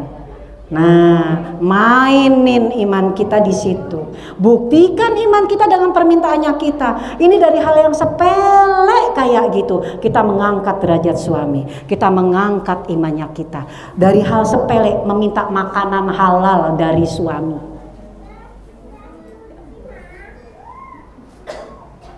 Nggak main-main yang kayak begini. Minta aja terus. Kemarin guru saya. Oke, duduk bu ya. Kebanyakannya sama. Alhamdulillah ibu-ibu di sini relatif aman kalau dari ekspresi gestur tubuhnya. Bapaknya juga ya. Tapi hati-hati dengan anak kita. Ini bapak-bapak ibu yang ekspresinya kayak begini, itu karena masih kejaga sama Allah. Anak-anak kita udah nggak kayak gini Bu. Kalau sudah kenalan, set langsung nempel. Nah ini yang perlu dijagain. Bagaimana lihat gestur tubuhnya anak kita kalau ketemu sama orang seperti apa? Apakah mengikuti koridor? Anak-anak sekarang kayak tadi, kamu menarik deh, nempel kemana-mana ngikut, ngelendot. Orang tua, murid ke guru, bapak, saya banyak banget ngelihat anak-anak itu kalau sama guru-guru laki-lakinya, mau di sekolah manapun juga, bapak. Di sekolah ini sekolah alam, anak saya di sekolah alam, di sekolah itu emang kekurangan itu banget. Nah bapak gurunya kan masih diarahin, jadi ngelendot ke sana sini. Terusnya bapak suapin dong, mintanya ke bapak semua Pak. Jadi anak laki sama anak perempuan nempelnya ke guru laki-laki. Permasalahan kita udah sampai kayak gitu. Makanya di sekolah-sekolah yang cukup mahal itu dipaksain satu kelas itu ada sosok bapak sama sosok ibu. Dan di sini mahal harganya. Ada Ustadz Faisal yang ngajarin ngaji. Mahal ini kayak begini. Sampai sekarang masih gagal nyetak. Terus ini kayak begitu. Begitu sudah ngaji pesantren ngilang kemana? Yang ngaji rata bukan orang pesantren kan yang ngajar kan. Segala macam kayak gitu. Udah waktunya ya. Oke, ini pembukaan dulu ya tentang kondisinya kita. Jadi perhatikan anak kita di samping. Kalau misalkan dia sudah kenal sama itunya, perhatikan tatapan matanya. Kita bisa menilai dari tatapan mata, karena narkolema itu langsung kelihatan di mata. Di mata. Anak kita bisa ketahuan kalau anak kita itu udah kecanduan games ya, itu kelihatan di mata. Kalau udah sampai kecanduan pornografi juga. Kalau pornografi gampang dari ucapan. Adik kakak ini ada si adiknya yang laki-laki itu ternyata ikut WAG SSA. Tahu nggak SSA? Same sex attraction. Jadi WAG-nya gay. Omongannya, itu komentar-komentar. Tapi kalau bapak-bapak biasanya komentarnya nggak jauh dari poligami kalau bapak-bapak gitu kan ya. Bapak-bapak yang masih agak-agak normal gitu kan ya. Terusnya cuman kalau yang ini cuma berani ngomong bu. Kalau bapak-bapak ngomong poligami cuma ngomong doang gitu kan. Nah ini kalau yang cewek, yang cowok itu ngomongnya malah udah sampai flirting. Flirting itu apa mbak artinya? Pacaran, bahasa-bahasa pacaran, bahasa-bahasa kasih sayang tapi sesama laki-laki. Itu kakaknya sedihnya kayak apa, kaget gitu. Akhirnya dia cerita, "Dek, ini kok kayak gini." Adiknya nangis, minta sama kakaknya yang perempuan jangan cerita ke orang tua tuh. Jangan sampai tahu. Ayolah, itu kan penyakit. Kakaknya alhamdulillah yang perempuan nih karena peduli ya jadi nggak tegang gitu. Terus yang ngomong apa?